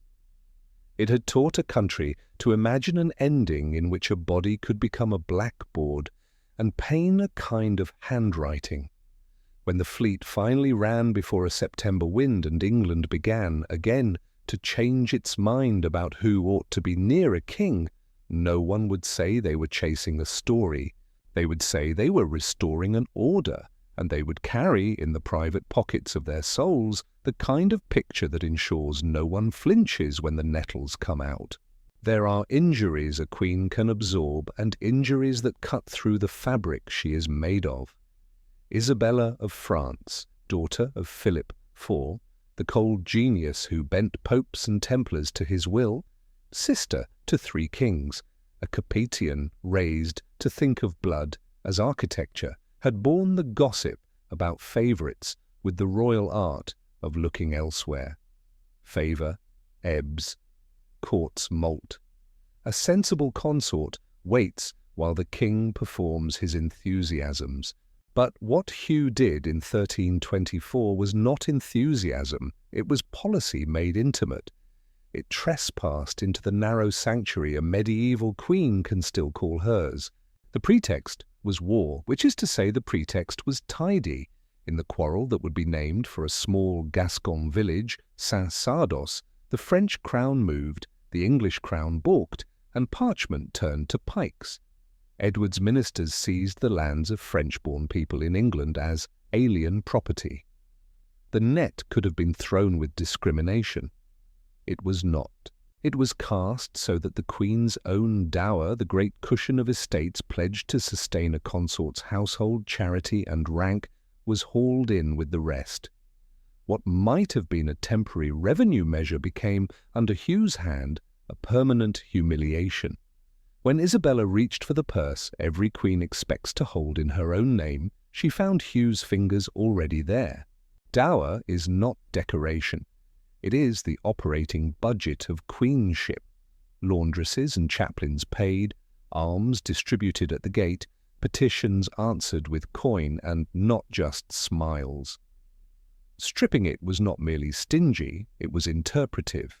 It told courtiers and petitioners that the Queen no longer enjoyed the small sovereignty her office implies. A consort maintains her own household as a visible sign that she is a partner in the work of rule. When that household shrinks at someone else's will, everyone can see the recalibration of rank. Isabella grasped the grammar instantly. The loss of lands was a sentence about her place. Hugh did not stop there because appetite never stops where it learns that it can. What could be justified as wartime austerity on parchment became, in corridors, the reshaping of a woman's daily world. The Queen's servants, those who had shared her bread and her secrets, were questioned, jailed, or removed, sometimes on charges as vague as suspected disaffection, sometimes on none. A household is a living thing. Swap its head cook and its chamberlain, its confessor and its usher, and you have changed not only its rhythms, but its loyalties. When Isabella walked the familiar path from chapel to chamber and met unfamiliar faces at each door, she understood that Hugh had not only cut her purse, he had set about repainting her invisible walls. Then came the offence that was not administrative at all, but maternal, and therefore political in a way men often forget until the air shivers around them. Children, in royal families, are more than private joy. They are dynastic glue, insurance, and leverage. Still, mothering them has always been the one domain a queen can plausibly claim as hers, against the bustle of counsellors and stewards. When the prince and his siblings are in her rooms, under her eye, she possesses a centre of gravity nothing else in court quite balances. To remove them from her custody was to knock the planets out of their orbits and hand them to another sun. It was done with the smoothness of men who mistake efficiency for decency. The king's son must be guarded more closely, it was said. The times were troubled, whispers of plots were floating even through holy places. Therefore, for safety, and one always lowers the voice on that word, the children would be placed where loyal supervision could be guaranteed. Hugh had the ideal solution at hand, his own wife, Eleanor de Clare, steady, well-born, and installed in a household whose hall already hummed with Despenser voices. The prince was taken from his mother and folded into an order written by the chamberlain. There is no metaphor for that loss. It is felt in the empty chair at dinner, in the quieting of a passage where boys used to scuffle, in the way a mother's hands forget what to do at certain hours and remember only to clench. Isabella's face, trained early to disclose nothing, disclosed nothing. But those who kept the Queen's hours noticed that her prayers lengthened and her replies shortened. The insult had gone past the point where a clever woman can perform patience while plotting a return to influence. It had entered the realm where a clever woman begins to plot an ending. Court watched because court always watches. Some saw the Queen's eclipse as an index of Hugh's power and adjusted their bows accordingly. Others, who had daughters and sisters of their own, bristled in ways they did not translate into words. To reassign a mother's children is to throw into question the invisible rules by which even rough men pretend to live. Ministers muttered legalisms about custody and precedent. Bishops sighed pious generalities about God's mysterious providence. A few brave fools suggested the Queen should be grateful that the prince would be guided by such loyal hands. Isabella heard all of it and arranged each phrase carefully in the cabinet, where a woman stores the sentences that will one day justify her storm. The humiliation had a foreign echo. Across the Channel, in Paris, the Capetian court still breathed the chilly elegance of her father's reign. Isabella had been born into rooms where power spoke softly and cut deeply. To be made small in England, and made small not by a king but by a man who treated kingship as a set of levers to be rented, was to be exiled in her own house. Letters went and came in the discreet script of queens, formulaic, pious, and edged. Her uncles and brothers had their own tempers and wars, but blood is a conduit even when it is clogged with politics. France could be mirror or refuge. Just then, Isabella needed it to be both. Hugh, meanwhile, had the serene assurance of a man who believes his work is corrective rather than destructive. The Queen's lands were under necessary administration. Her servants were examined for their reliability. The children were secured. Each euphemism was a plank in the bridge he insisted the realm must cross to reach order. He could not see, would not allow himself to see, that order made by pressing a queen into a corner is a brittle artifact. It will hold until the first sharp object finds it. The king's part in this, his acquiescence, his visible comfort with arrangements that made his wife a supplicant in her own name, is the tragedy that gives the chapter its heat. Edward did not in his own mind choose Hugh over Isabella. He chose what he always chose when peace in his chamber seemed at stake, the hand that soothed friction and turned demands into schedules. To keep the day running, he let the logic of running days rearrange the human furniture whose placement had once honoured a crown. A consort's purse became a budget line, a consort's servants, a staffing chart, a consort's children, an item on a list of security concerns. That is what happens when intimacy becomes administration. So the picture settles, a queen with less money, fewer allies in her rooms and no children in her arms, a chamberlain whose competence makes each step look regrettable and inevitable, a king who mistakes the feeling of being relieved for the state of being well governed. Anyone who has watched a court before knows what must follow. Where a queen's blood runs to Paris, she will eventually find a way to walk there. Where a woman with rank has been taught that the only language her enemies understand is architecture, ships, men, treaties, she will learn to speak it fluently. When, in 1325, the problem of Gascony gave England a diplomatic pretext and sent Isabella across the narrow sea as a royal negotiator, it looked, to the untrained eye, like a respite, a chance for tempers to cool. To those who had watched her children led away and her keys taken from her belt, it looked like a door in a wall that had no other openings. She would step through it with the calm of a woman who understands that patience is a weapon when your enemies believe it is a weakness. Someone was waiting on the far side of that door, a man who hated Hugh as much as she did, and who had escaped the tower with the kind of luck that feels like a calling. The queen who had been managed was on her way to become the queen who would manage England's next chapter. Paris received Isabella like a memory returning to itself. She had been raised in these rooms, stone polished by silk, etiquette sharpened to a point, and now she crossed them not as a daughter paying a dutiful visit, but as a woman measuring exits.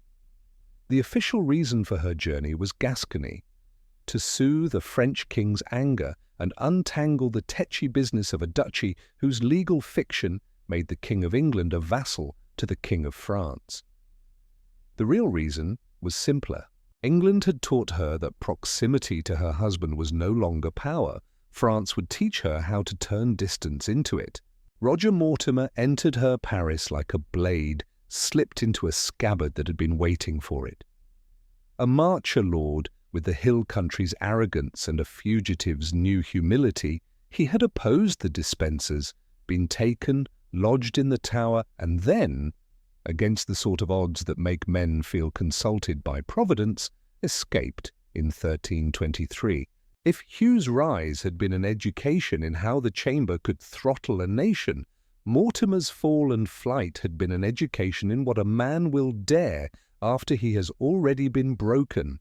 He arrived in France with grievances that could be recited like a litany and a talent for finding men who preferred action to talk. Between Isabella and Mortimer, a grammar of shared injury wrote itself. She had been unqueened in everything but name.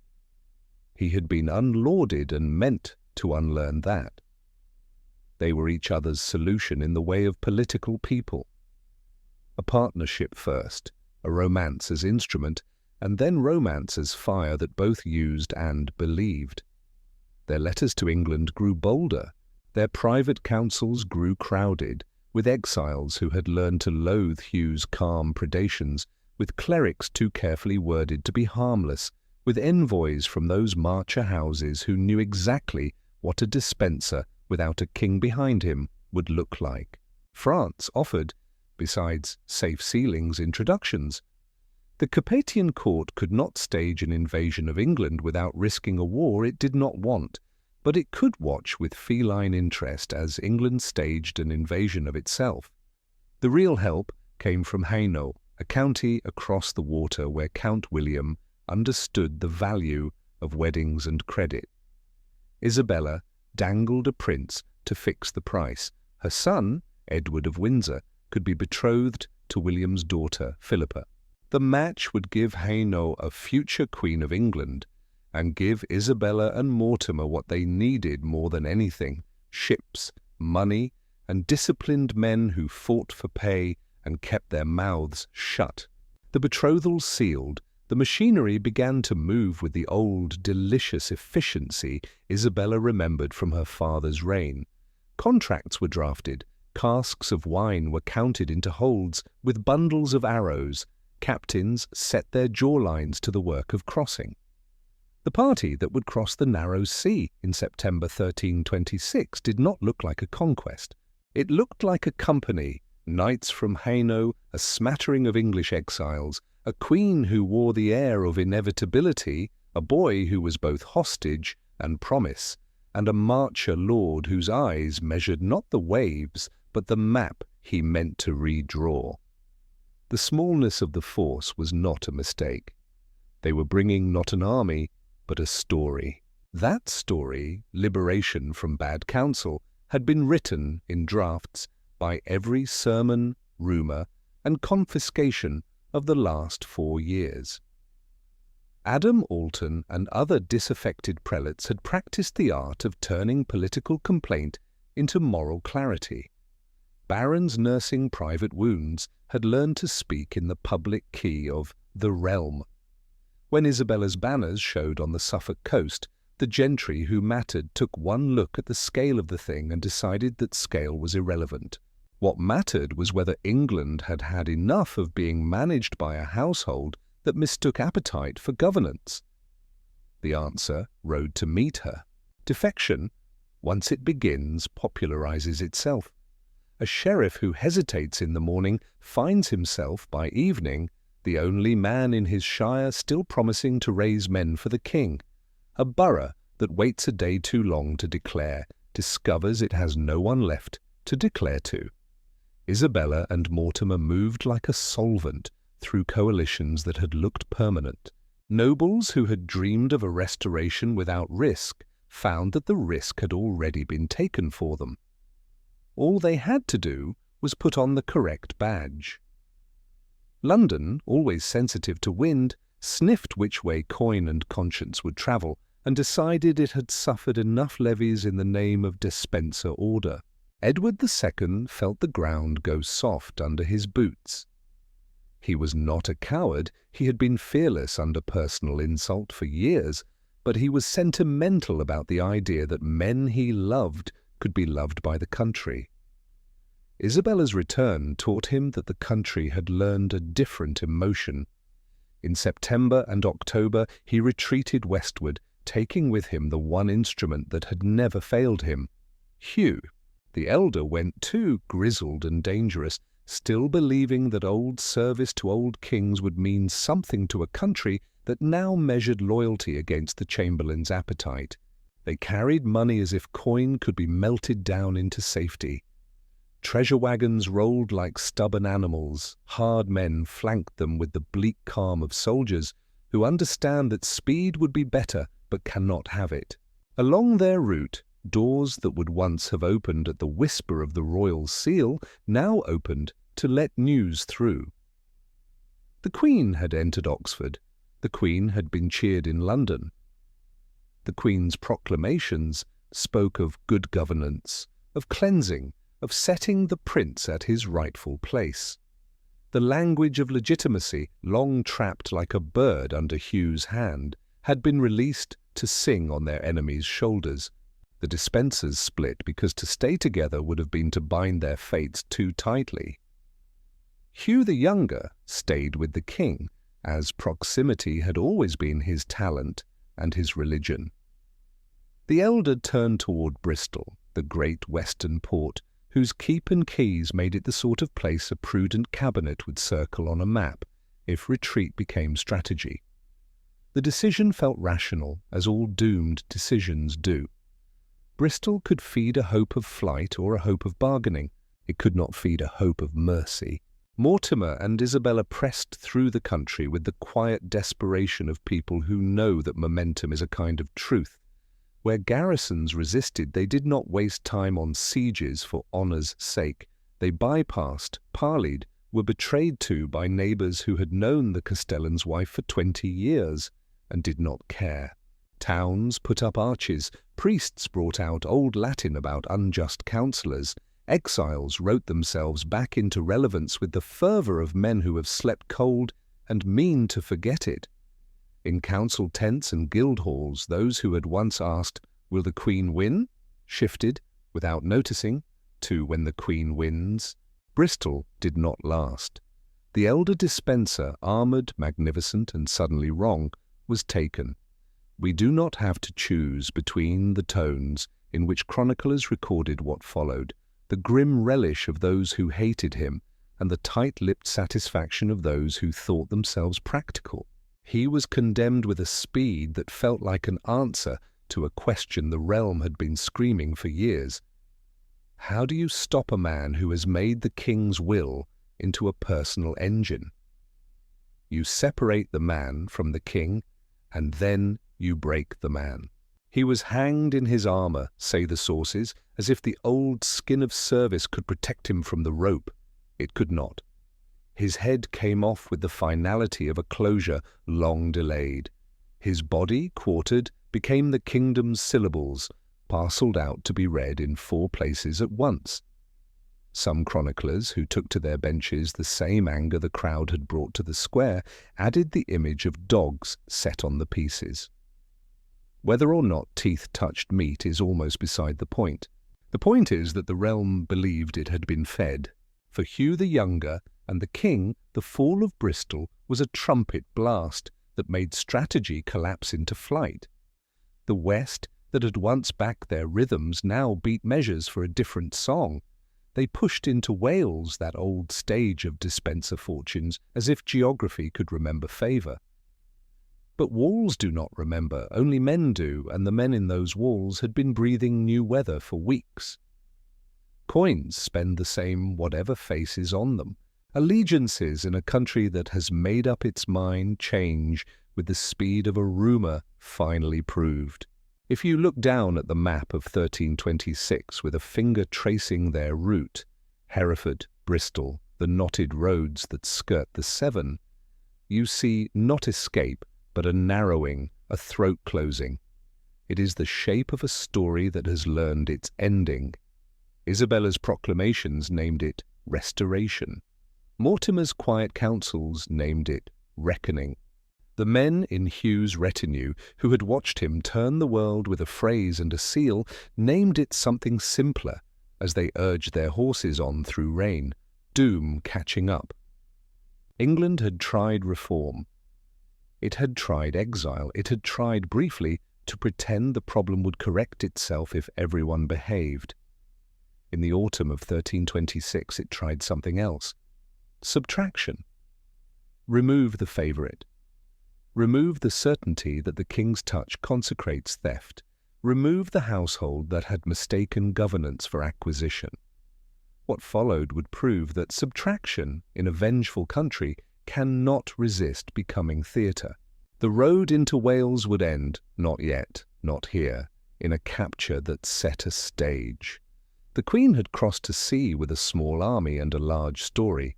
The country had believed the story. The stage hands were already hammering. They were taken in a landscape that had once spoken Hugh's language. The low, wet fields around Neath, the folds of the Vale of Glamorgan, the roads that run as if remembering Roman discipline. All this had been the canvas of his ascent. Now it framed a retreat gone slack.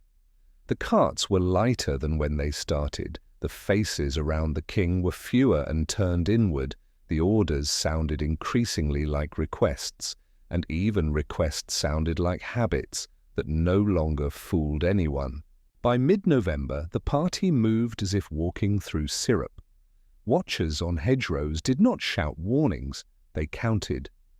When the net closed, it did so almost politely, local gentry arriving with the careful gravity of men who have decided that history will prefer them cooperative.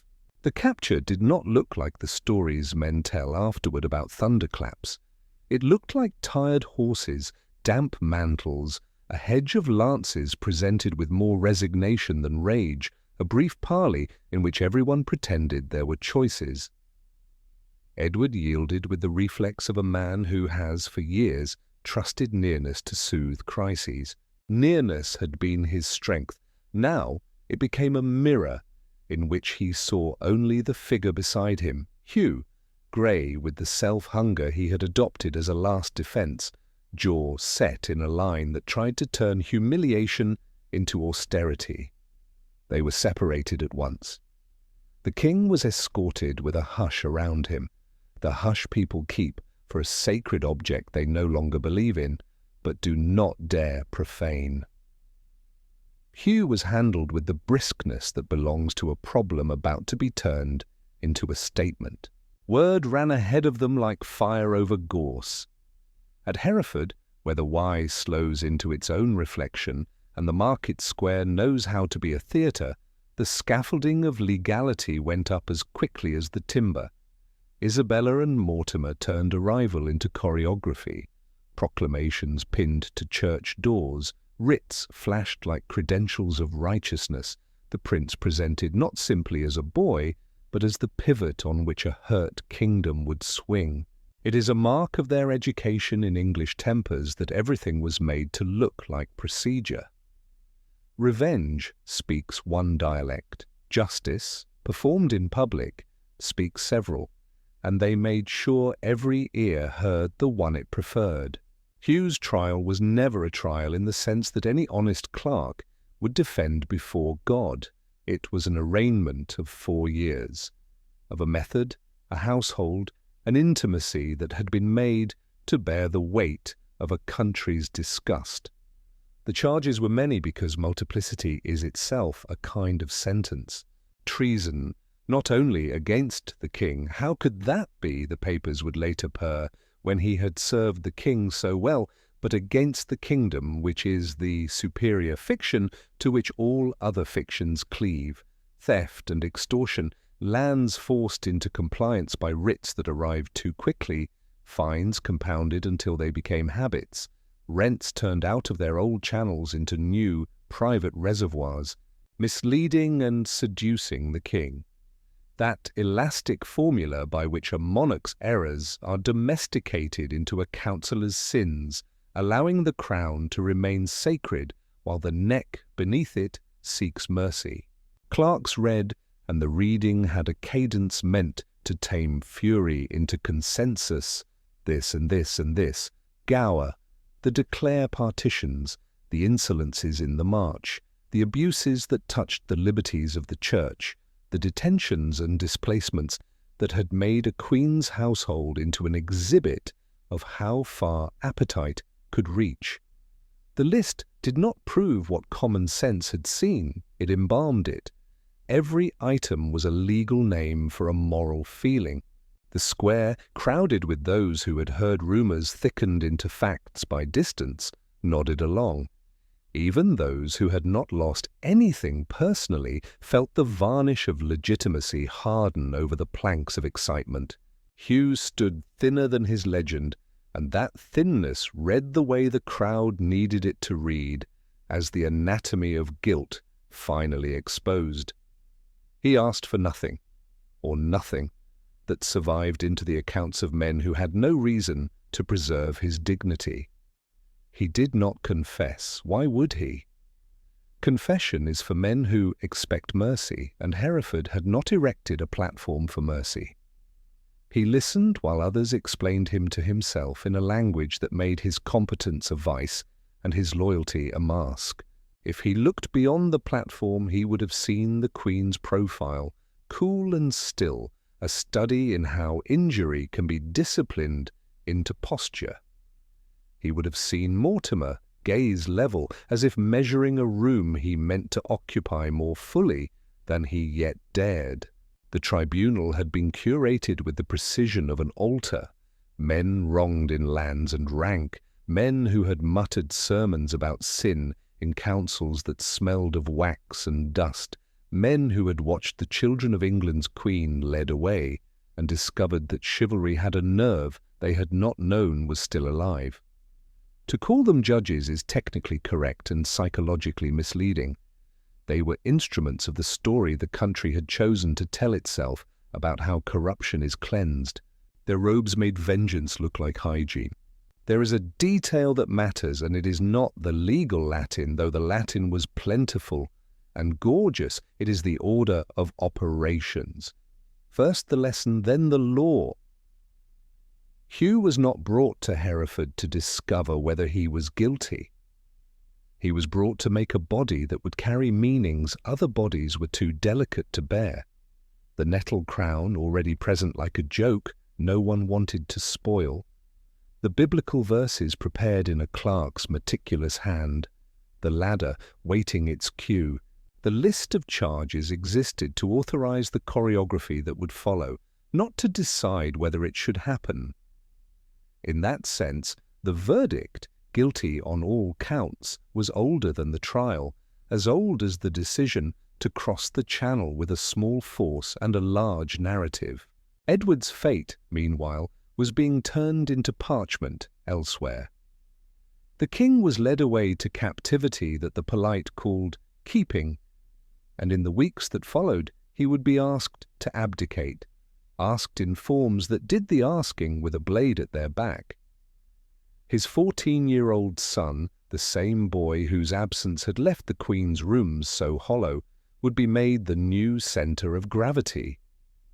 England, which could not live without the fiction of consent, would gather to witness it. If one squints, one can see the ingenuity of English politics even at the moment of its most theatrical cruelty. Keep kingship intact by insisting that the king was not the problem.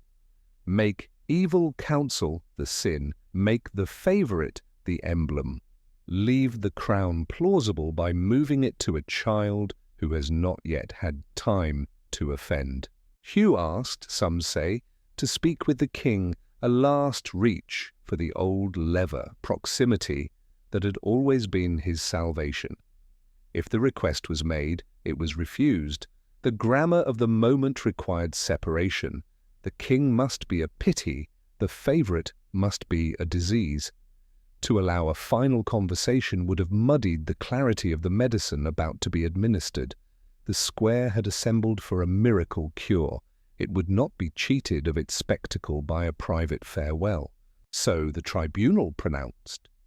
The sentence was theatrical because the crime, as understood by the realm, had been theatrical, a public rearrangement of rank, a public perversion, so the talk insisted, of the ladder by which men climbed to the king, a public confiscation of what did not belong to one household to keep.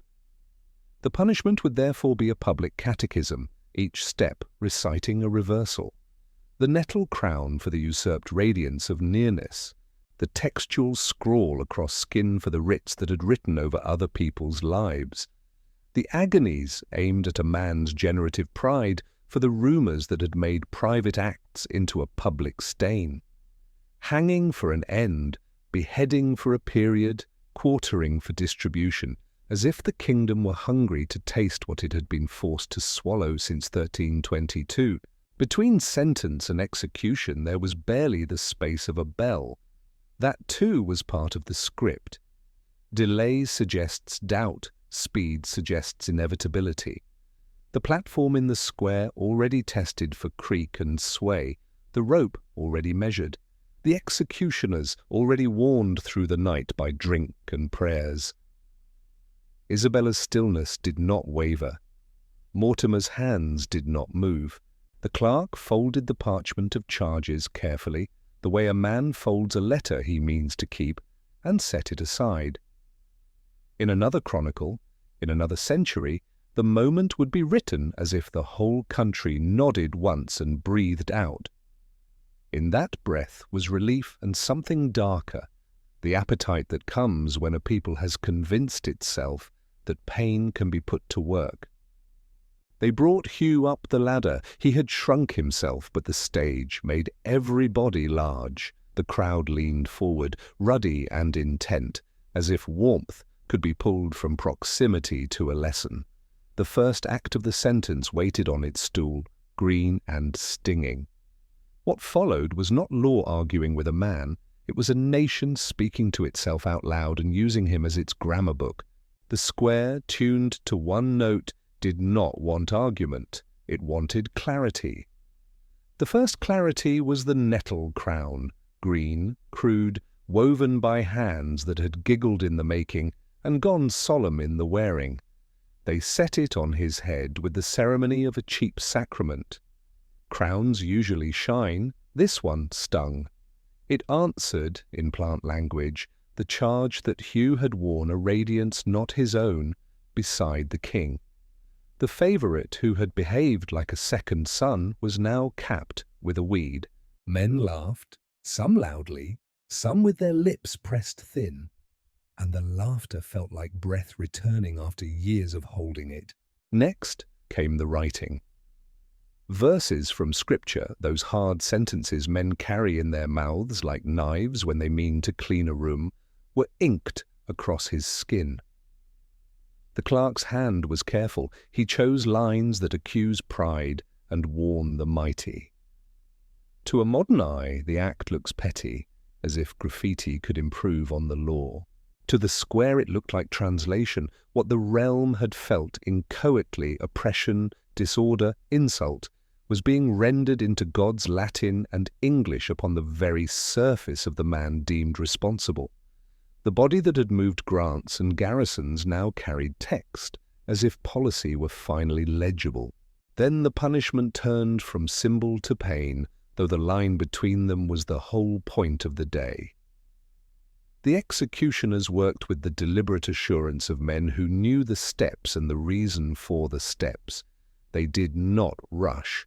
The crowd had a right to see. According to the chroniclers, whose ink still smells of the square, Hugh was first unmanned, the part of the sentence chosen to answer the rumour that had clung to him like smoke. Whether or not the talk of unnatural love had any truth, the show required that the square see a sin reversed in flesh. The fire was near enough that everyone could understand what was being done with what had been cut away. People shouted approval because approval was how one survived the sight, and agreed with one's neighbours about what it meant. It is indecent to linger on pain for its own sake. The men who staged this did not. Their indecency lay elsewhere, in the neatness with which they converted pain into a civics lesson. A belly was opened. What should have stayed hidden was displayed and destroyed. Breath left and returned and left again in stutters that made the crowd lean forward and then back. The square, never quiet even when it pretends to be, fell into a kind of hush, broken by the rough approval of those who believed that suffering, correctly arranged, can cleanse. Later, a witness would grope for words and produce the image of a howl unlike a human sound. What he meant was that the voice he heard belonged to a nation speaking through a man. Hanging should have been enough. It was not allowed to be. In a kingdom that wanted significance parcelled neatly, the sentence had parts because the story had parts. Hanging ended the life, beheading ended the person, quartering made him portable. The axe fell, the old punctuation of English endings, and the platform became a workshop. Limbs were divided with the brisk competence of butchers because the realm expected distribution. Pieces would travel, escorted and displayed, to towns that had suffered and to towns that needed reminding. The message would be read in 4 places at once: in Bristol, where the elder's end had already been made to speak; in the Marches, where the appetite that fueled this end had first been felt; in London, where heads on spikes were as common as weather; and elsewhere, wherever men needed to see that the centre could still send orders to the edges. The head, cleaned and salted for the road, went to London Bridge. It would look down at the river's patient traffic and the city's garrulous life until wind and birds and time made it stop looking. People passed beneath and glanced up as habit, as gossip, as moral arithmetic. This is what happens when one household bends a crown to private ends. Children were told the name with relish. Foreigners were told it with a shrug that felt, to Londoners, like patriotism. The spike, which holds all names equally when the city is done with them, did not care. It did its work. The story hardened. If you stand outside the square's heat and consider the choreography, what strikes you is not medieval barbarism, that convenient modern sneer that lets us pretend our own punishments are enlightened, but medieval precision. Each act was selected to answer a charge the realm had decided to believe. crown a usurper with nettles. Inscribe a body with the verses it ignored. Unmake the part of a man that rumour said he misused. Unhouse the seat of appetite to signal that appetite will no longer be indulged. Hang to finish, behead to erase. Quarter to teach. Exhibit to remember. It was not random. It was liturgy. And yet, even inside the certainty that performances generate, another truth shifted uneasily. Many in that crowd had lost charters, rents, or standing at the hands of dispenser policy. Many had not. Most had been angry at a feeling rather than a fact, the sensation that the realm belonged to a room where their names had no purchase. Public punishment offered them a place in a story. They came away believing they had participated in a cleansing, that the air would be different in the morning and the roads less mean. Perhaps they were right for a season. But the habit of turning bodies into messages has its own appetite. Once you have taught a nation how to read flesh as text, you have to keep providing pages.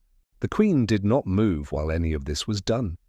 She kept her shape like a promise, hands composed, eyes fixed, at a distance that dignified the square without indulging it. Men read any face they want into a woman who does not explain herself. Some saw mercy withheld, some saw vengeance satisfied, some saw only a sovereign's art, not to blink while a country convinces itself that pain can be useful. Mortimer's stillness was of another kind, the measure of a man cataloguing what methods work. It would be wrong to say he approved. Men like him do not waste approval on things that are necessary. He took note. There is, after every public theatre of justice, a walk home.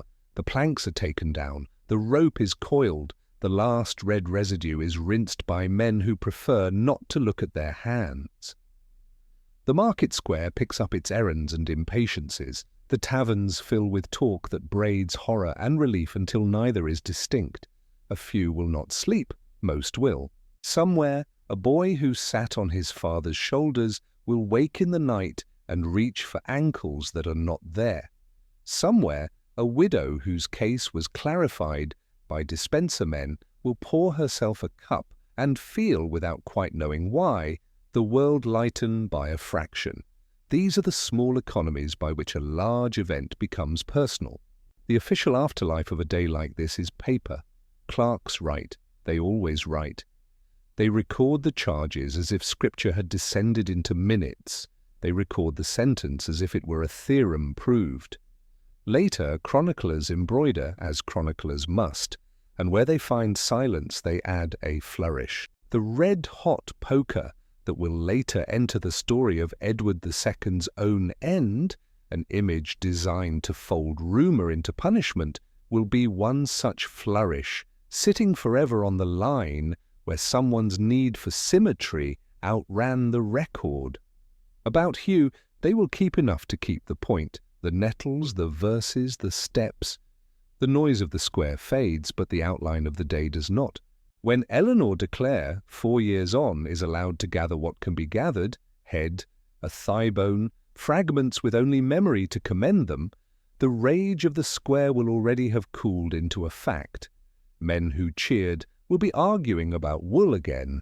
The Queen will be less visible, and another favourite, of a different sort, will have discovered how the closeness of a crown can scald. In that sense, the lesson Hereford taught, with such pain and such satisfaction, will be both learned and ignored. Learned because the sight of a body made into a blackboard is not easily forgotten. Ignored because the machine that produced that sight prefers to believe it can be pointed only at enemies. Hugh Despenser had believed that the tools of governance, handled boldly, could make the realm efficient. The realm believed for one cold morning that the tools of punishment, handled boldly, could make it pure. Both beliefs mistook method for morality. The square dispersed, the kingdom lived on in its human ways, hungry, hopeful, credulous, and very skilled at turning need into ritual. The stage would be used again, the audience would return, for now the scaffold was bare and the why slid past as if nothing had happened, as if rivers have the privilege of forgetting what men insist on remembering. After the scaffold, the kingdom tried to remember how to breathe. The square that had shouted itself hoarse at Hereford went back to weighing flour and gossip, and the royal household, what remained of it, converted catastrophe into paperwork. Edward II did not die in a market. He was not allowed the quickness of a blade or the clarity of a crowd. He was led away, tucked into the careful euphemism the realm prefers when it handles sacred objects it intends to replace. In safekeeping, castles that had once flung open their gates for royal progress now closed them behind a prisoner, and the corridors that had echoed with music and petitions learned a new sound, the padded footfall of men who watch doors for a living. The fiction, announced in a tone of sorrow that sounded almost relieved, was that England could not endure bad counsel another hour, but could not endure kinglessness at all. The solution was elegance itself. Keep kingship, change the king. In January 1327, the country gathered a vocabulary that allowed a father to surrender a crown to his son and a conscience to call the transaction voluntary. Edward of Windsor, 14 years old, became a centre of gravity around which lords, bishops, and a triumphant queen could orbit without feeling they had betrayed their idea of order. The ink dried. The boy's face looked out from under a circlet heavy enough to bruise. The realm congratulated itself on having performed surgery without blood. What then to do with the man whose pulse still insisted he was king? Captivity is not mercy. It is a room with a future problem pacing inside it.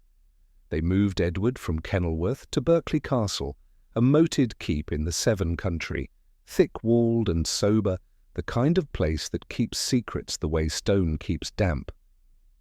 There, the reduced household that attended him knew two kinds of fear: fear of pitying him too much and fear of pitying him too little.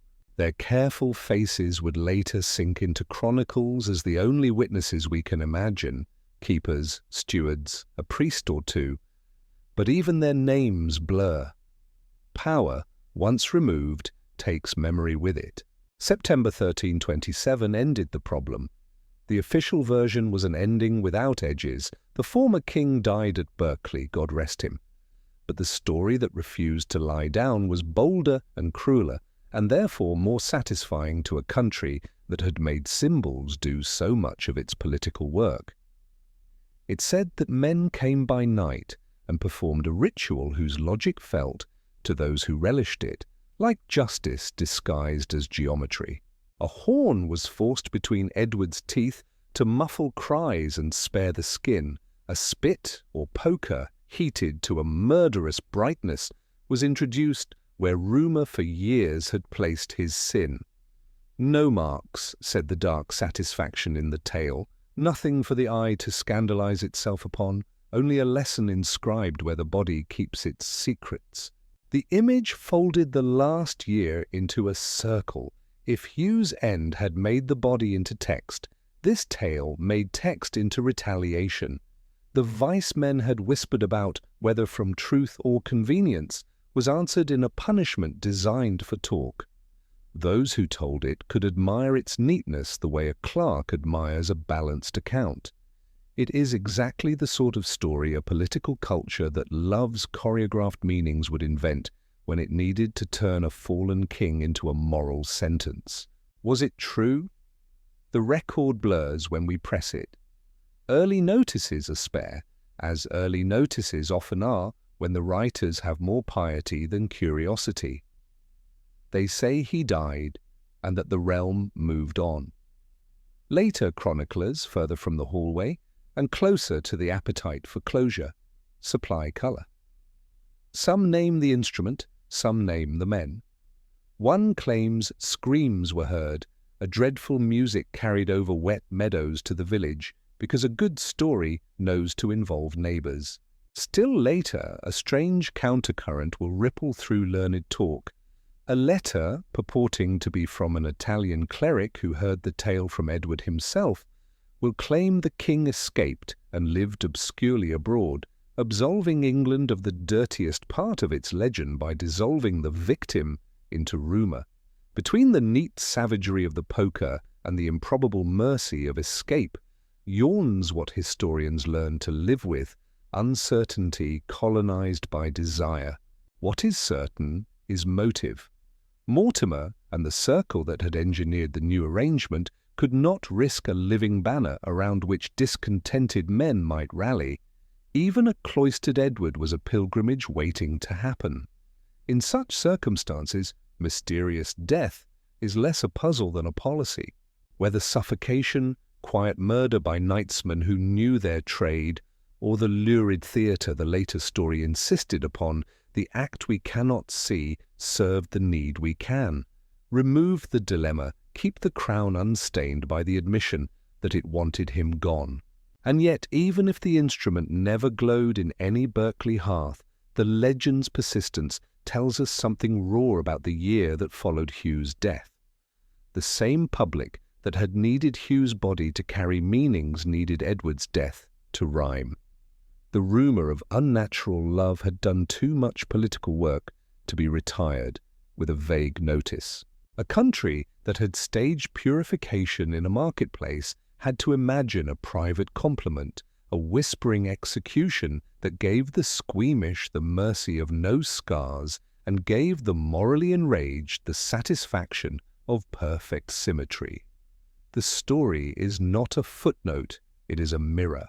Isabella's part in this, history has nursed it like a grudge, is hard to draw without either cruelty or special pleading. She had, indisputably, the motive of a queen who had been made small and then learned to move the world with other men's ships. She had, indisputably, a partner in Mortimer, whose practical mind measured dangers by the yard and cut accordingly.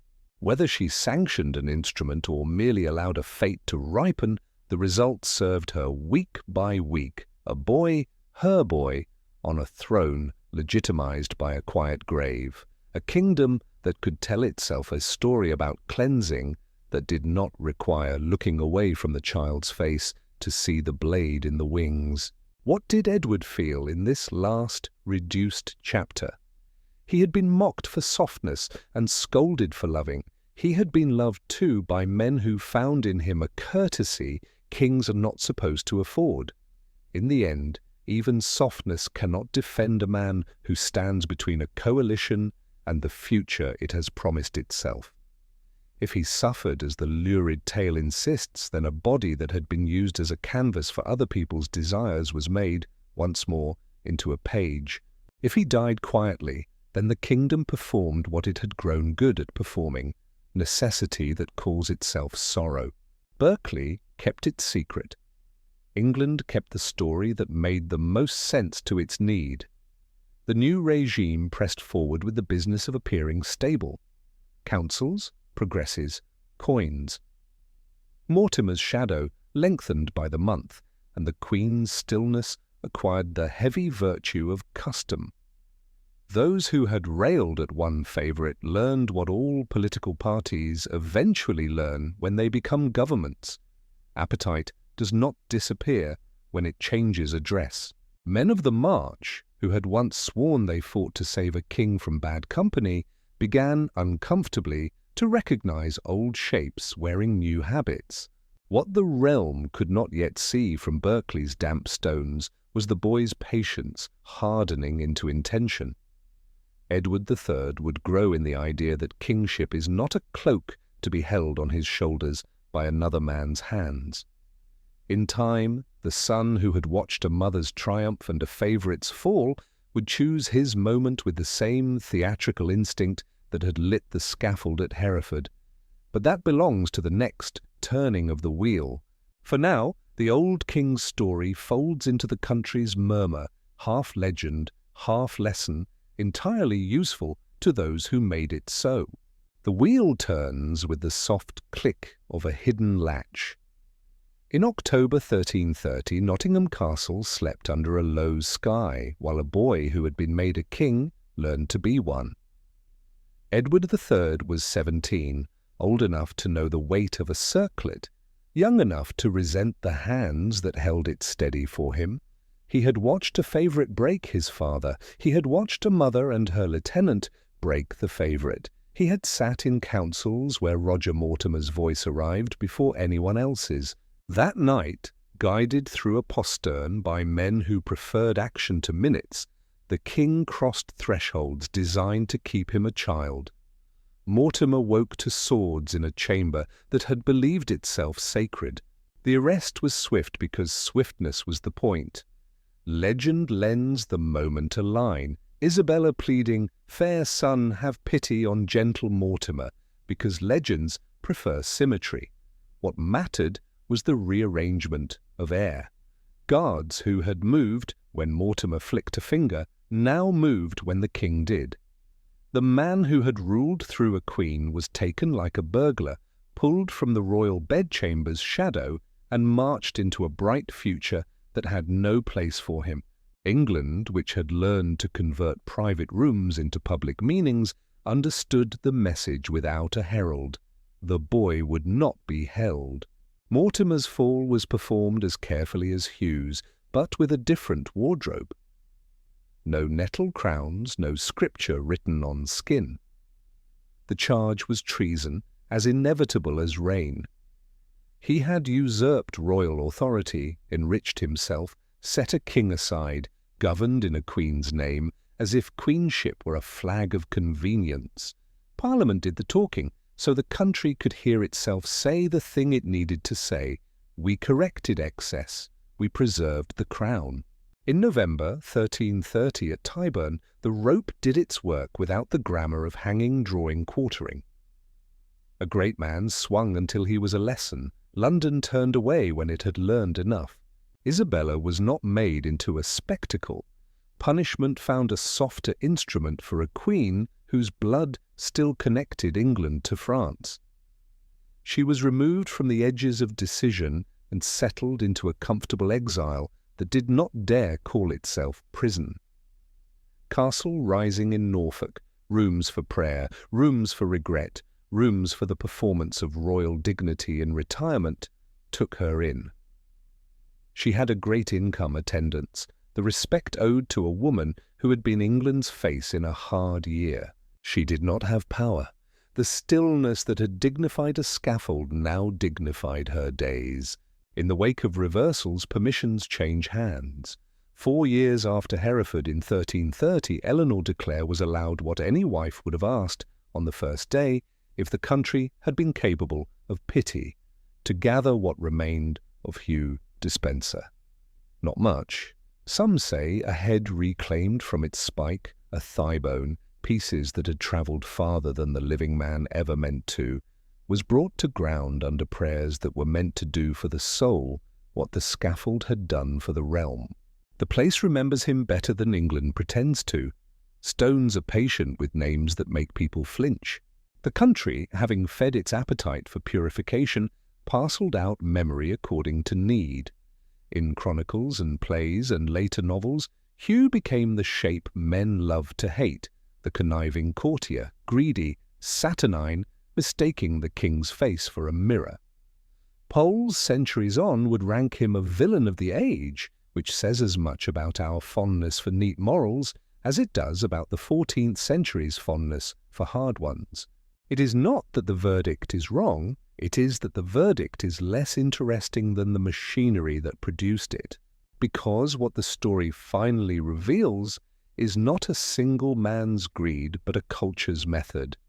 Medieval justice is performance, a ladder, a rope, a bell, and a crowd enlisted to believe that pain, correctly arranged, purifies policy. Medieval politics is intimacy managed in public, a chamber that turns friendship into architecture, a rumour that turns breath into scandal, a queen's humiliation converted into a fleet, and sexual slander, nefandom dressed as necessity, remains the most efficient solvent for inconvenient power. Whether the talk about Hugh and Edward II was fact or instrument, it did the work it was built to do. It made cruelty feel like cleanliness and taught a nation to applaud while learning a lesson. And yet the lesson has a shadow. Punishment that is asked to carry meaning will be asked again. The same town that crowded into a square to see a favourite broken would, in time, crowd into other squares to confirm that morality still had a stage. The same court that thought it had domesticated appetite by severing one household from the king would watch appetite move down the corridor and sit in another chair. The boy who took a castle by a secret way would grow into a man who preferred his own counsel, and then into a king whose son would learn to count banners because banners were how politics measured itself. The wheel turns. It does not improve. Hugh Despenser the Younger rose because a king needed a man who could turn desire into order. He fell because a country convinced itself that order had become theft. He was punished as a symbol, and he endures as one. That is the irony and the warning. We remember him because his body was made to speak. We struggle to remember the quieter violence of the writs, the stewards, the small words that moved fences in the night. The scaffold was loud. The chamber was louder if you knew how to listen. His fragments sleep. The river keeps its course. Somewhere a clerk closes a book on a case with no living litigants and writes a tidy Latin tag about pride before the fall. We prefer to believe the tag explains the century. It explains only the ending. Everything before the ending, the appetites, the rumours, the rooms, belongs to us as much as it ever did to them. That, more than the nettles or the fire, is the part the story wants us to hear.